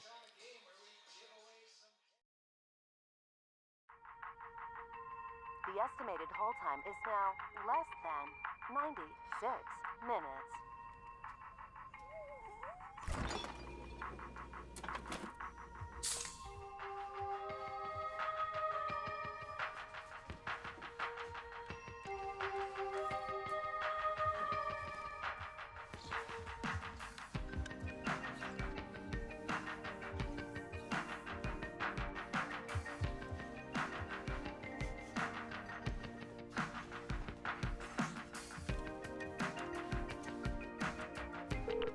We thank you for your patience.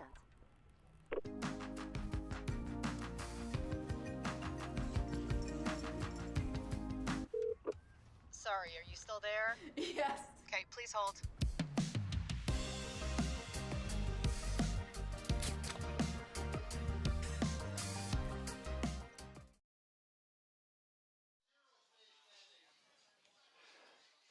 Noah Emery finishing his warm-up tosses. Denny is down below us calling out the 50-50 winner. The jackpot tonight is $261. You're not going to win the money sitting on your couch at home. You got to get out here to the ballpark. Nope. We said over 200, well over 200 was the final number. Rob Cole, the Nationals first baseman, will lead off the 7th.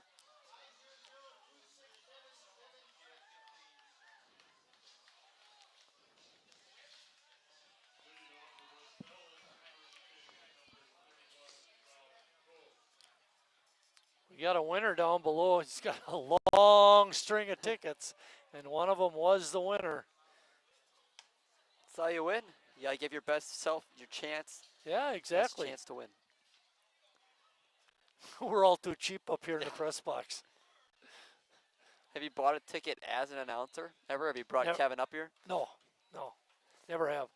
Although they came up with the pot and I was able to pick out the winning ticket. I did that once. I also did that once when I was umping at Cleveland, when they had there and they brought it out to the home plate umpire and had him pick. You thought you hated the umpire. After that was even worse. Count is 1-2. Cole is the victim of a couple of groundouts, his first 2 trips to the plate. Sheboygan on top, 5-2.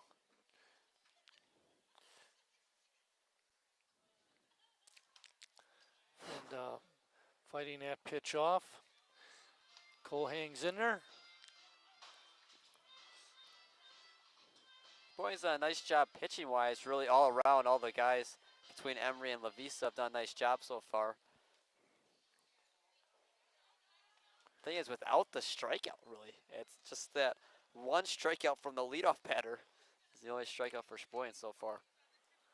Count is now 2-2. I hope you didn't give us a touch of bad luck with your comments about the walks. Soft liner out to Riley, leaps but couldn't quite catch it, just over his glove. And Cole with a base hit to lead off the 7th inning. Parker Wyatt, the number 8 hitter, is up next. This was the big inning for Sheboygan the last time. See if they can hold West Allis and not make it an opposite of what happened last time at Wildwood. This is actually the first time all game the Nationals have had their leadoff man on. Just how good Lavisa and Emery have done. Emery threw that his first inning in, threw a 3-up, 3-down inning. And Lavisa had 2 of them in his 5.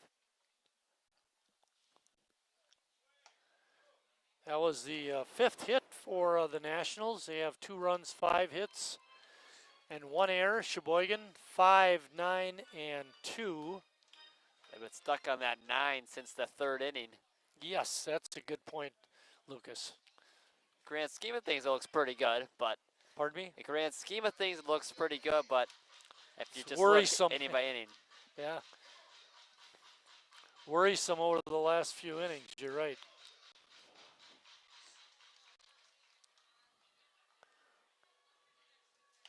One-two pitches popped up on the infield. Hadley makes the grab and foul ground for out number 1. I wouldn't expect it to happen, but over in the A's bullpen, Brad's warming up. You never know what Tim's got up his sleeve. But he threw. I know how much stamina he has and how it really hasn't ever hurt him, his arm. He's never really been injured. But 140 pitches. Nick Argersinger takes that first pitch for a ball. Nick has been on his first 2 times up. He reached on an error and singled in the 5th.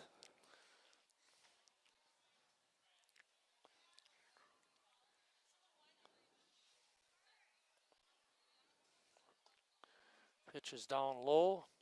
Count is 2-0.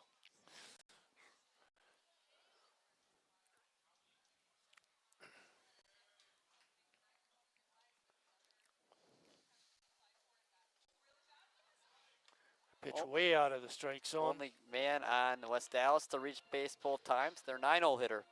Feels like that's been a theme over the weekend. The bottom of the order doing a lot of damage.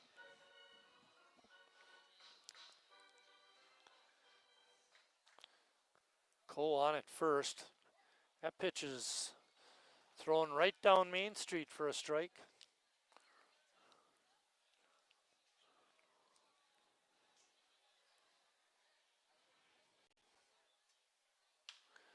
Ball is hit out into left field, dropping fast and not able to catch up to it was Horn. It drops for a single.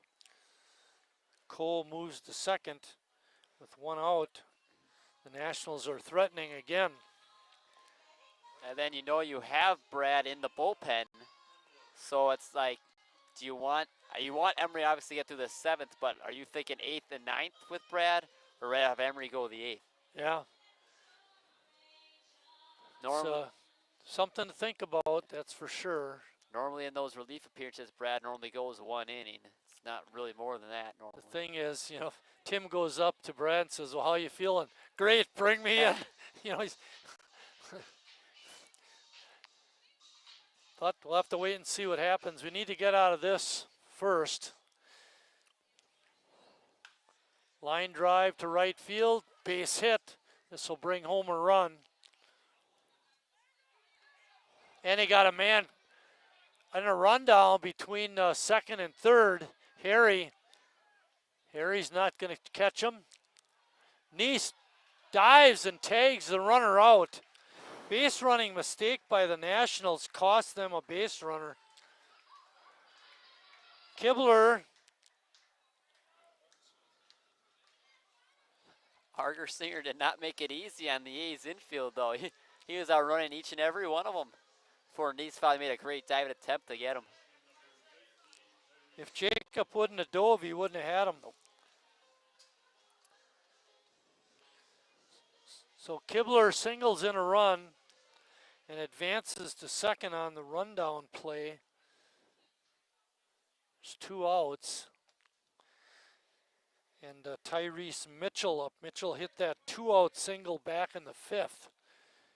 Sheboygan up only 2. 5-3.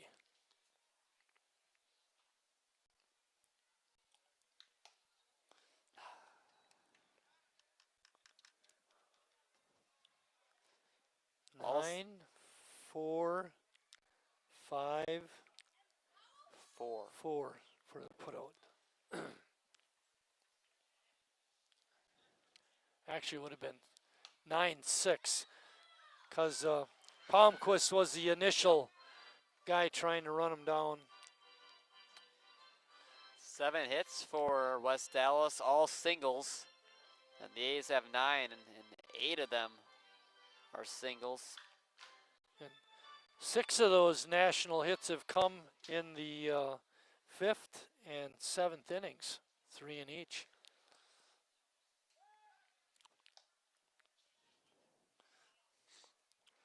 Kibler taking a big lead.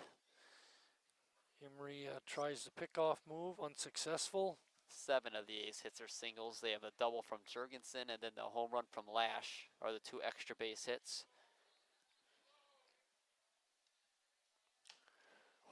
Breaking ball is swung on and popped up. Hadley calling and catching, and that ends the Nationals' 7th, but they do come up with another run. And after 6.5 innings at Sheboygan 5, the Nationals 3.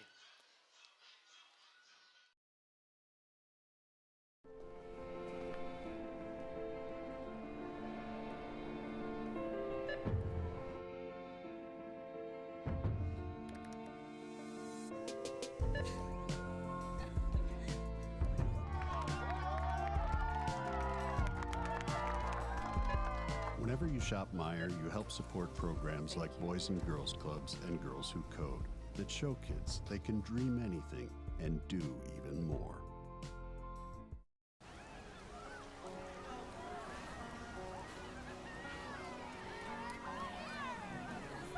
Well, I'll take you home.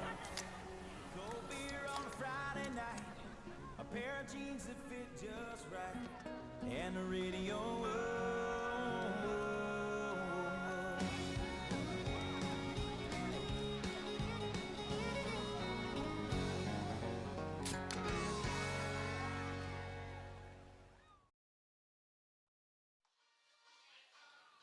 Back here at Wildwood Park, the Nationals have brought in a relief pitcher, Joe Roundtree, who we saw a couple of nights ago. He pitched.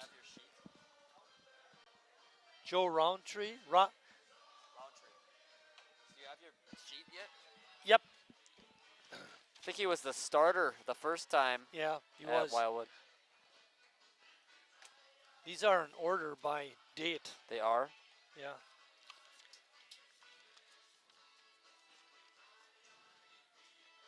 And Roundtree started game 2 of the 3 against the A's. He went 4 innings, gave up 5 hits, 4 earned runs, 4 walks, and 3 strikeouts. And that home run was to John Hadley. Well, hopefully Sheboygan can get some runs off of him.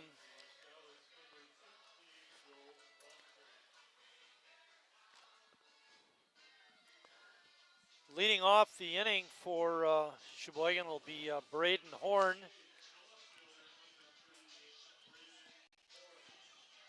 Braden Horn having a nice game. He's 2 for 3, couple of singles, and scored 2 runs.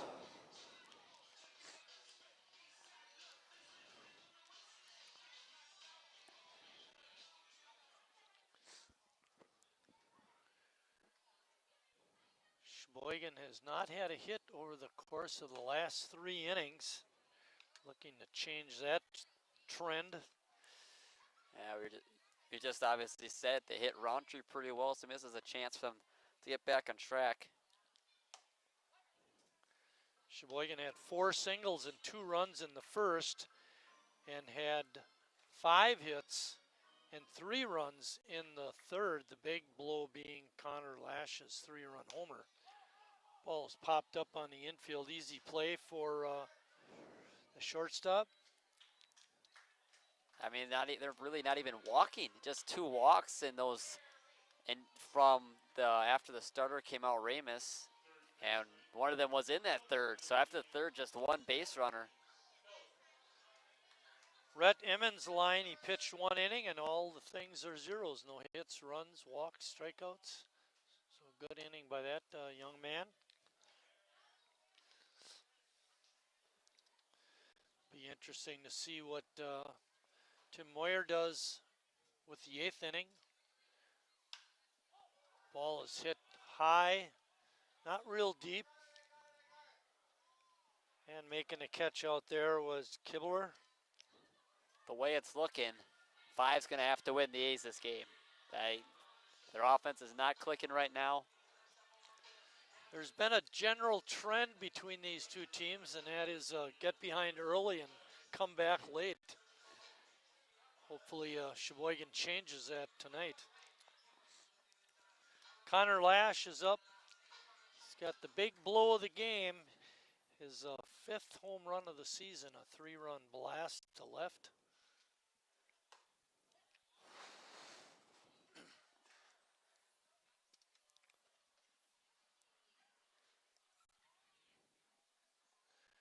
Crowd is awfully quiet. Not a lot to cheer about recently. No. Lash takes those first 2 pitches for a strike.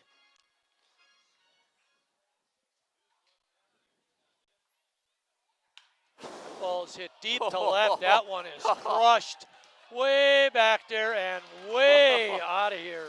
A long home run for Connor Lash. Another Sheboygan gunner. Just on fire. This guy has so much pop in his bat. And Did you say Cal Raleigh? Yeah, goodness. And you've mentioned it before, the ball just jumps off his bat, and that one is an example of it. No doubter. That baby was really tagged. I'm surprised the left fielder even ran back. I thought he was just going to stay in his position, just turn around. Just watch it sail out. Jacob had a good rip at that first pitch. Looking. Fouled it off. And you're saying about how much they need that insurance run, and right there they got it. Get back up to 3. You like it to be a little bit more, but 3's better than 2.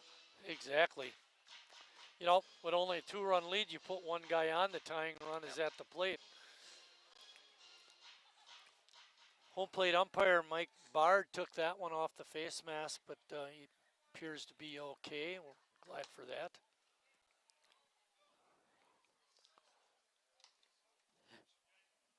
Count is 1-1.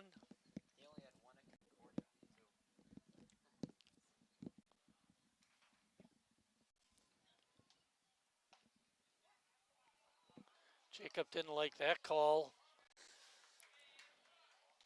Count is 1 ball and 2 strikes.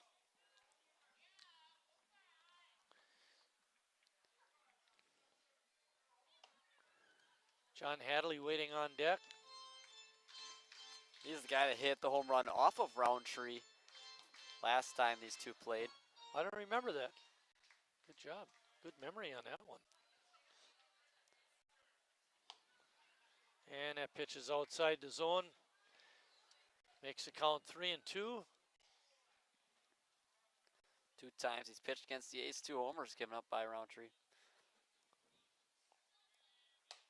And that pitch is outside for a ball. Sheboygan back in business with a base runner, and Hadley up.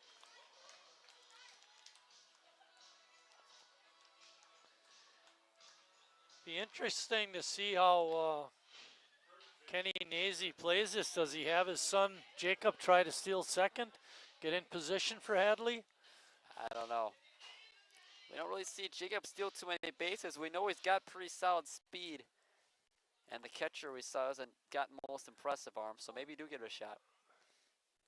I know why he doesn't have so many steals. He hasn't given himself enough opportunities. That's definitely part of it. Hadley has 2 home runs on the year.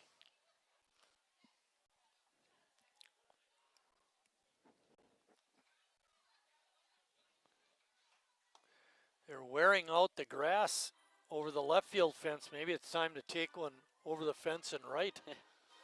And there's a guy to do it. He's a big pull side hitter, a lot like Jimmy. Really good power. See him have few. Did you say Connor Lash hit a home run off a round tree in a previous game? No, that's Hadley. This is Hadley. Okay. Lash is the star of the game so far with his 2 home runs. And he has 3 hits because of that one little pop-up. Maybe that's what Yeah, got him going. right. What a way to start your night, huh? 3 for 4.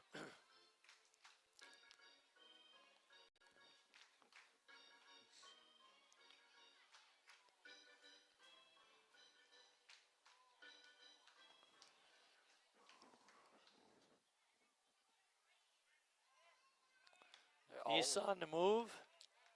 He did not hear the foul signal. No.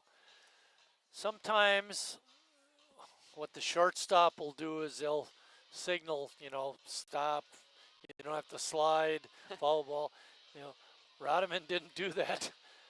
I don't think Jacob would have listened anyway. He's pretty intent on doing that head first slide. Count is 1-2.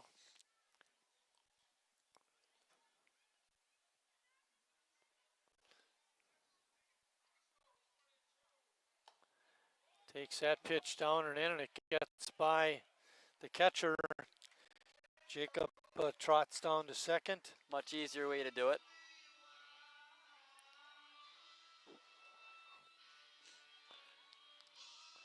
Bennett, I don't know if he got crossed up or not. It didn't look like that tough of a pitch to handle. I mean, it was down a little bit, but We've seen that infield around home plate give catchers a little bit of trouble.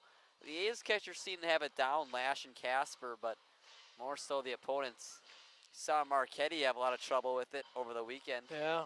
And we saw Collazo, you know, back, I think it was in the Yep, challenge game. definitely. A lot of balls got by him that day. 2-2, 2 outs, man on second. Ball is popped up into short left. And making a catch out there was Wyatt, and that ends the Sheboygan 7th, but not before they come up with another run. After 7 complete, Sheboygan now on top 6-3.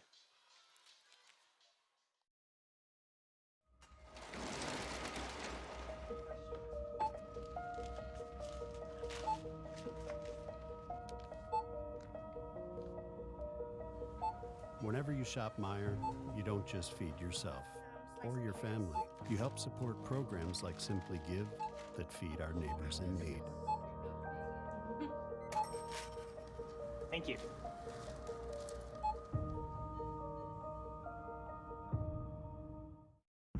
I grew up working in my family's supper clubs. This is where it started with us as far as the fish that we serve at Culver's today. We source the finest cod and batter each fillet by hand and always cook it to order. That beautiful golden brown color and flaky on the inside. The fish fry is a Midwest tradition. It's about families coming together. I love bringing this tradition to guests everywhere. Mom and Dad would be proud. Welcome to Delicious. Wingism number 1, the Flavor Saver.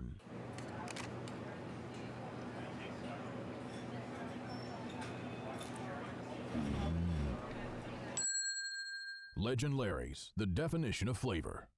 Wingism number 2, the Joker. Then her dad walked in. Dude, we're done eating. Use a napkin. Serious?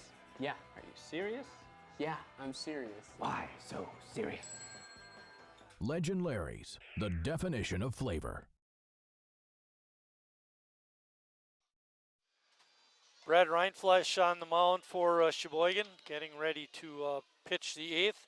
This will be Brad's 8th appearance. He's pitched 32 and 1/3 innings. He's given up 27 hits. Has a team-leading 51 strikeouts. Comes in with a 3-2 record and a 2.51 ERA. He might change the flow of this game where it's been a lot of balls in play, a lot of ground outs, and just that one strikeout from the leadoff batter, Kibler.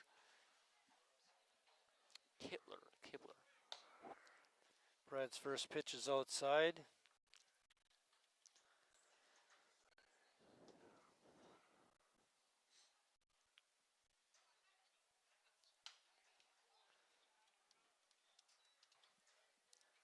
I think it would help the A's as well as they got to see a pitcher that wasn't from Lombard. That always helps.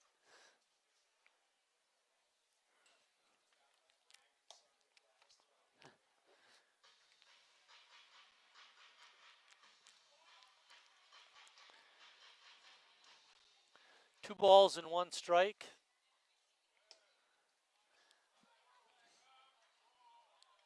Emery's line, he went 2 innings, gave up 3 hits, 1 run. It was earned. No walks, no strikeouts.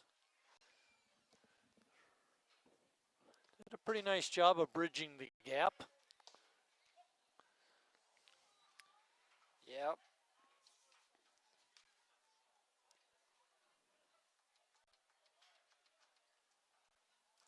Three-two pitch coming up. Allis takes ball 4. Second inning in a row that West Allis has put the leadoff man on. Yeah, after you said they hadn't had one in the first 6 innings. I waited to see it till the guy got on in the 7th inning. That's when I said it. So but I know I put the bug in your ear, and now I'm giving bad vibes for the A's. It's time to turn it over to Lucas.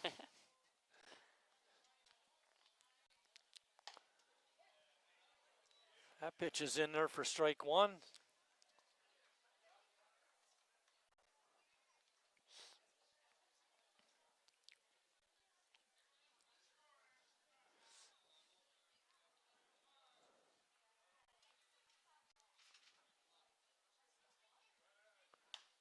Ball is drilled to on the right field side, but out of play.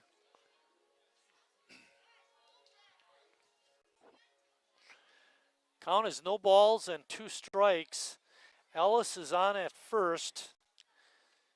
He reached in the first inning, made it all the way to 3rd, but did not score.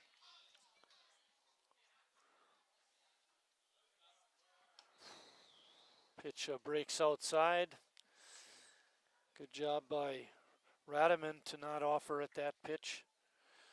Logan has had a great game tonight, especially at shortstop.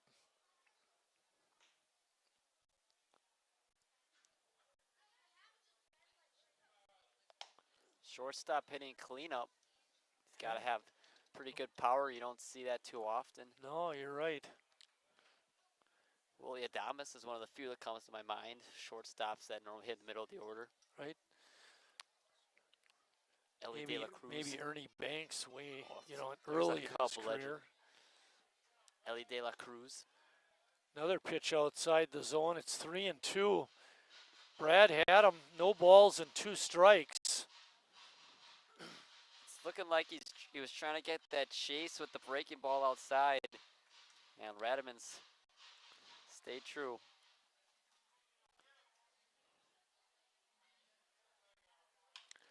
Ball's hit out into right center field. Walker's got a long run. He can't get it.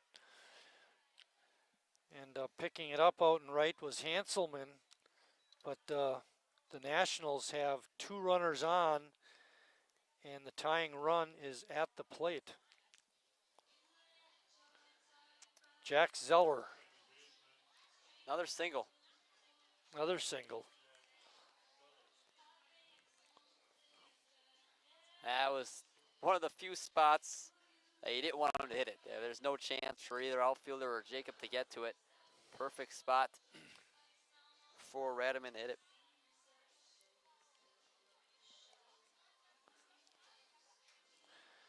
Zeller is 0 for 3.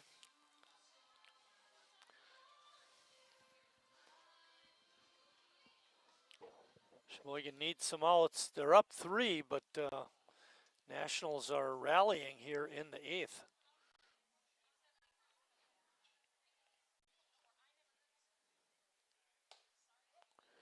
First pitch is up in the zone, but it was in there. Called a strike. Brad was staring down Ellis before that pitch, looked back multiple times.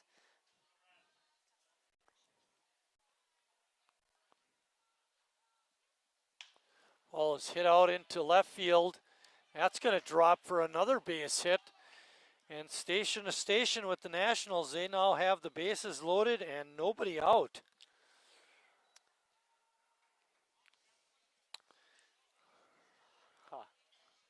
Gavin Bennett, the catcher, is next. Not what we expected with the A's bringing in a guy like Brad. Thing is, who do you go to next? You know, we don't know what they have in the dugout for other pitchers, but even if, who would you trust more? Even though Brad's not having his best outing so far, I can't think of a pitcher coming into the game that I would trust.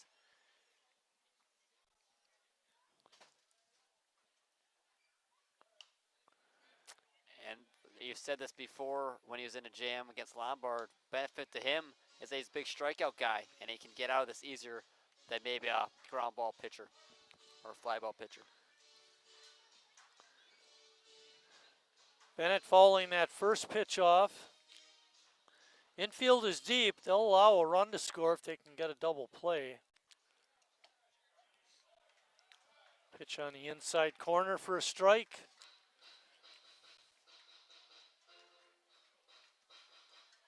Allis is at third, Rodman at second. Zeller occupies first.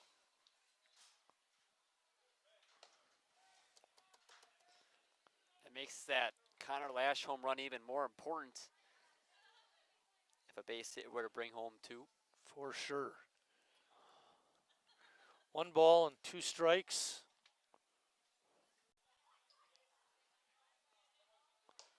And again, out of the zone. 2-2. He's been ahead a few times. He just hasn't been able to retire the batter, get that put away pitch. Was Allis, the leadoff man in the inning, had 2 strikes and he wound up working a walk.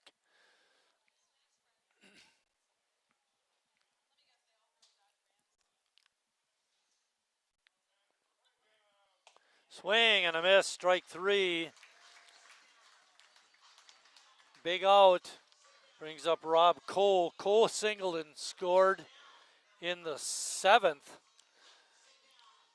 Just the second strikeout of the game for West Allis hitters. Yeah. Lavisa started the game with a strikeout at Kibler. Now, strikeout number 2 happens in the 8th inning.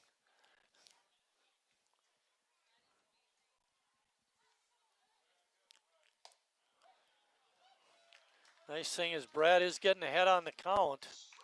He's got to finish off the hitter. Infield remains deep.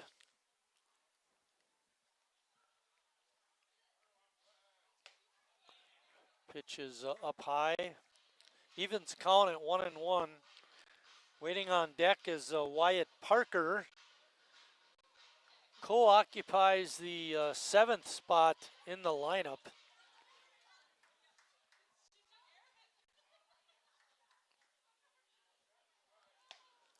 Pitch outside. You know, we've said it earlier in the game, just because you're facing a 7, 8, 9 hitters doesn't mean anything. It seems like over the course of the last few games, those have been the batters that have done the damage. That's definitely for sure. Parker Reinke was the main guy in that.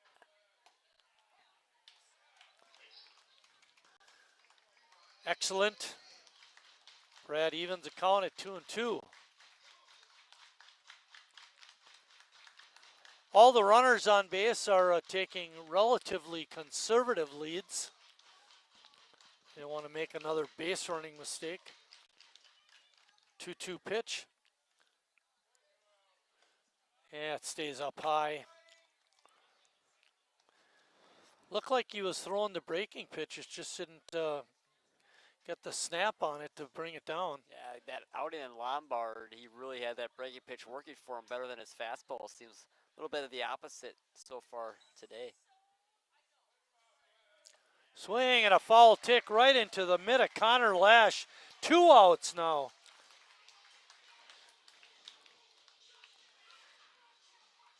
Parker is up.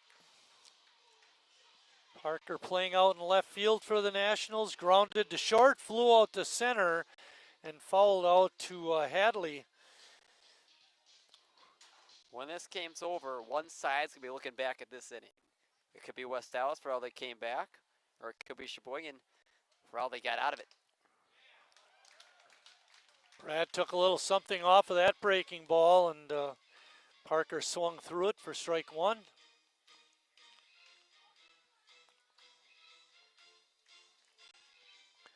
Sheboygan up 6-3. Ball is popped up, foul ground. Hadley coming in and makes the catch, and that ends the inning. Nationals loaded the bases with nobody out, but strikeout, foul out. Ryan Flesch works out of it.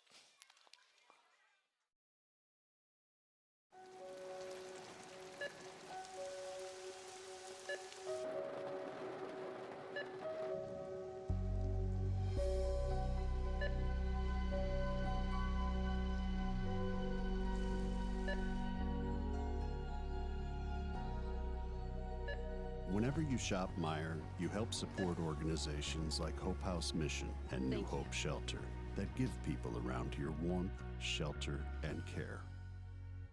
Me spells the great taste of Sheboygan. What does it take to stay in business for 75 years? It's not only featuring USDA choice beef. It's not caring about every single one of our 30 varieties of bratwurst. Nope. After being family owned for 3 generations, we've learned it's about you. At Miesfeld's Market, we give back to the community and our customers always come first. Since 1941, we've been feeding our neighbors, so come by and see what we've got today. Wingism number 3, the Peter Heater. Oh, so hot. Oh, so hot! Legend Larry's, the definition of flavor. Wingism number 4, tea time. What are you, having tea with the Queen?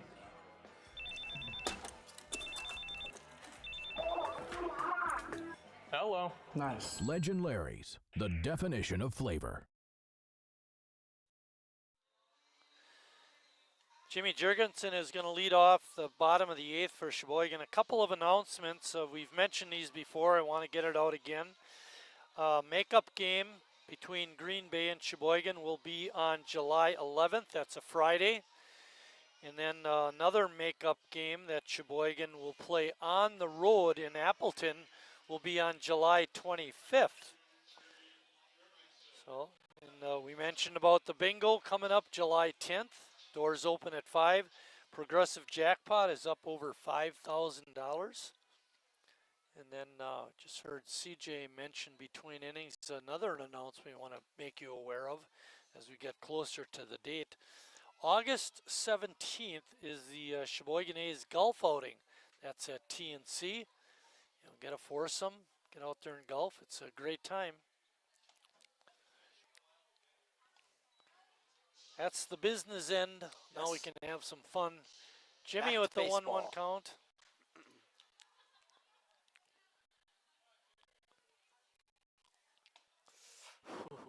Did we mention when our next game is going to be? Our next broadcast tomorrow? Who do they play? Appleton. Appleton. 7:30, I'll bet. 7:30. 7:30. And who's got the lead on that one? You or me? You said me. Okay, okay, you can have it. Stop begging. No one take it from me. Jimmy comes up empty, strikes out.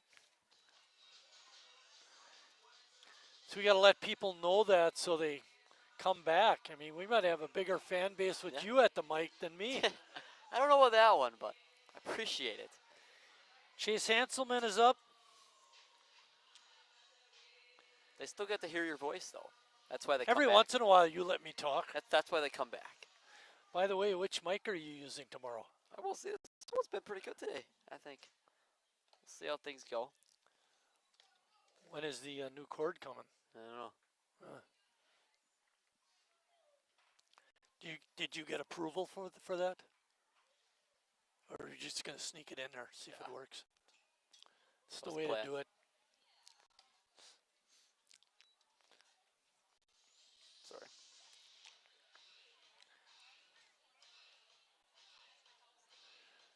Two balls and no strikes on Chase. Sheboygan up 3. Be nice to get another run or so.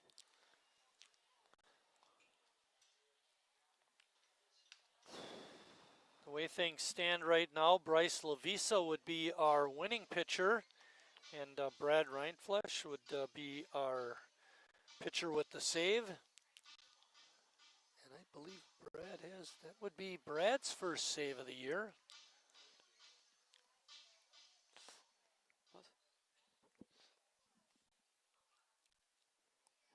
Roundtree delivers, good fastball, swing and a miss.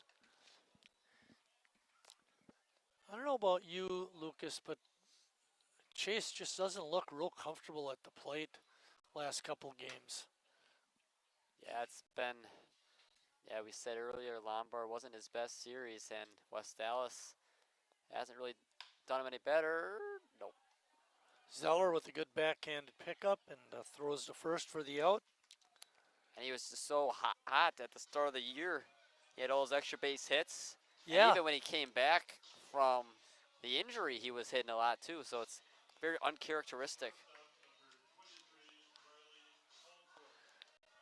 Riley's up. He's 1 for 2 with a hit by pitch. Had a nice game at shortstop and also has a hit. Sheboygan with 10 hits in the ball game.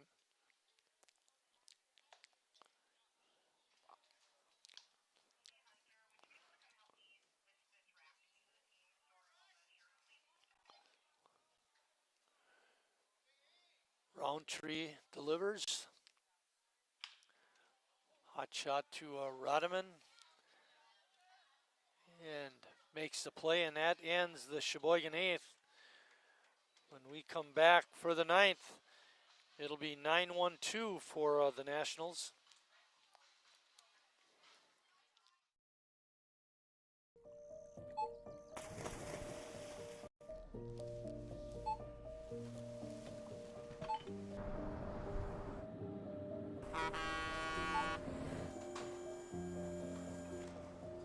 Whenever you shop Meijer, you shop for more than yourself.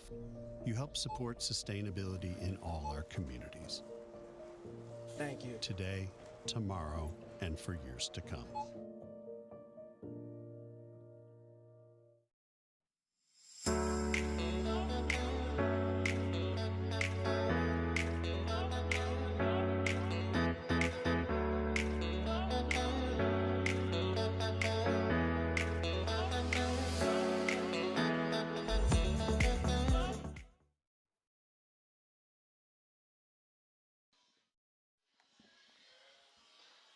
Brad's still on the mound, pitch a 9th.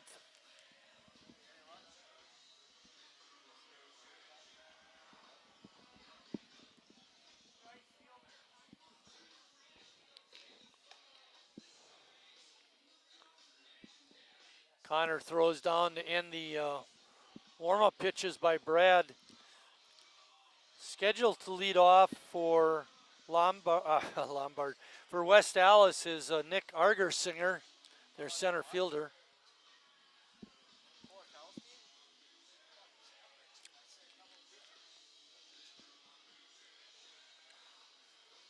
We are thinking there's a different right fielder for us, so.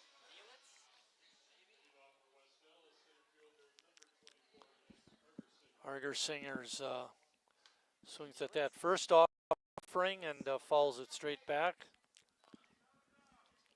Argersinger's had a good night. He reached on an error, singled and scored, and singled again. So 2 for 2 for him.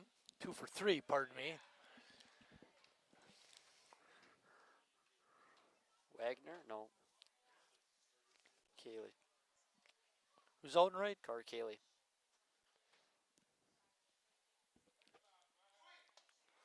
It's a ball.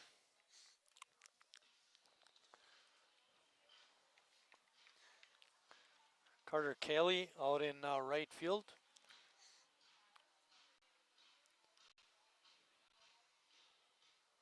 Taking over for Chase Hanselman.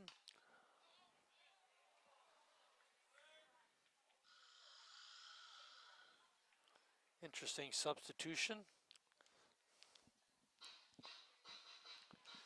Saw Cayley a little bit in that Lombard series. Still hitting 474. Yeah. Hasn't had a lot of at-bats, but when he gets up there, he certainly is getting his hits. Breaking ball stays up high. Evens the count at 2-2. It's time to break a string. You know, we talked about the first 7 innings, or 6 innings. They never always got the leadoff man. The last 2 they've gotten on. The Nationals, we need to get the leadoff hitter out this 9th inning. Ball's popped up on the infield. Walker, nobody can get to it. It's right into that Bermuda Triangle again. Drops for a hit. Call them those Texas League bloopers. Yeah. I would say of their 10 hits, at least 5 of them have been seeing eye singles or those kind that drop right between a number of fielders. Dom Kibler, the leadoff hitter, is up. He's gotten hits his last 2 trips.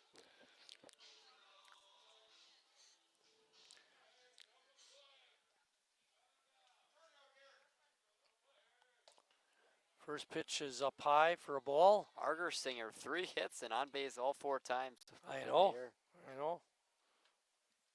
I never wish I would have mentioned it. Did you?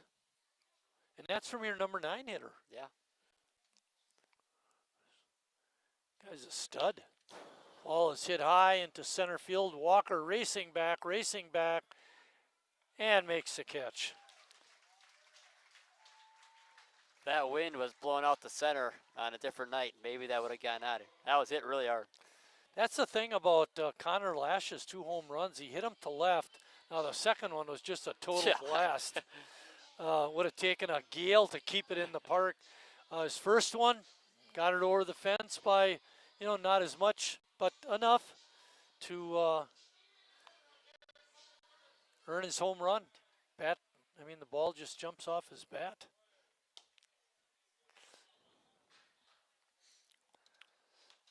Tyrese Mitchell up.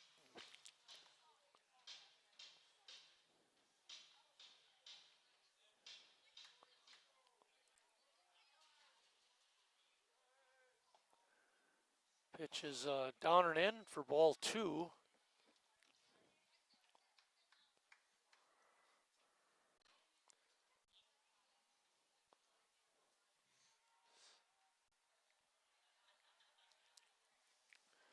Beautiful night for a ball game.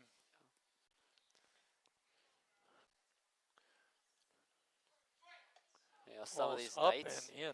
Earlier in June and late May, it's nice in the evening, then night it gets really cold, but today is still very comfortable. Hopefully we can finish it off with a win. 3-0 pitch coming up. You don't want to put the tying run at the plates, especially in the middle of their order. Yeah, exactly. Tristan Ellis waiting to hit. Ball is popped up into short right center. Neese drifting back and makes the catch. Neese doing a good job of getting out there to make the grab. I had visions of another Bermuda Triangle single. The way he was going back, God, it looked like, oh no, not again. Allis in the ball game is 1 for 3 with a walk.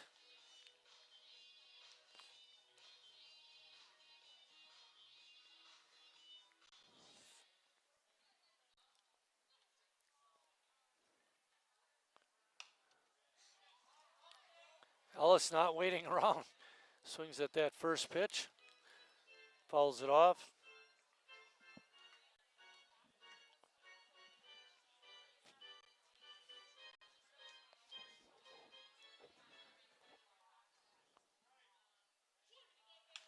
Ball is lined in the left field, a base hit. Good piece of hitting by Allis. And that brings up Logan Rodman. And now West Allis is out hitting Sheboygan today. 11 to 10, 11 singles. Well, they've gotten 4 hits in the last 2 innings off of Brad, which is pretty unusual. You know, they had 3 hits in the 7th off Emery. So they've gotten a lot of base hits these last 3 innings so far.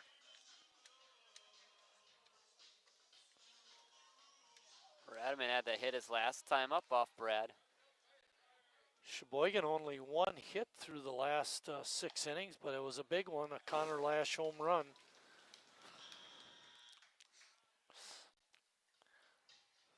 First pitch is called a strike.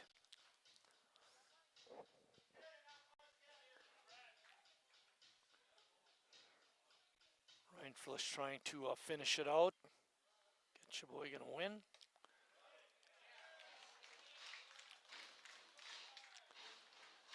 Breaking pitch looked up in the, not high, but in the upper half of the strike zone for sure. No balls and 2 strikes.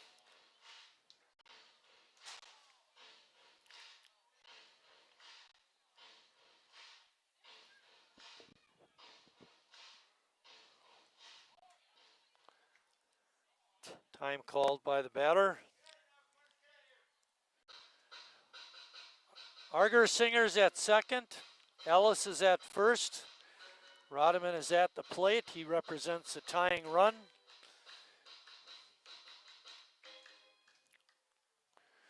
Brad comes set at the belt and delivers. Ball's hit out into center field. Walker's got it measured, and appropriately in Gus's last game, he gets the final out, and Sheboygan a winner tonight against the West Allis Nationals by a score of 6-3. Thoughts, Lucas? Well, the offense was lethal early on, getting those 5 runs, and then it kind of went non-existent until Connor Lash hit that home run. But the pitching was able to hold up. Great job by Bryce Lavisa being a bullpen day to go those 5 innings, and Emery and Reinflesh finished the deal. All righty. Line score, West Allis 3 runs, 11 hits and 1 error. Sheboygan 6 runs, 10 hits and 2 errors. The winning pitcher was Bryce Lavisa. The losing pitcher was Braden Ramos. And Brad Reinflesh picks up the save. Star of the game, Connor Lash, 2 home runs, 4 RBIs. We'll be back tomorrow night when the A's host the Appleton Legends in a Newell ball game. And for Maddie and Lucas, I'm Mike saying thanks for watching, everybody, and we'll see you tomorrow.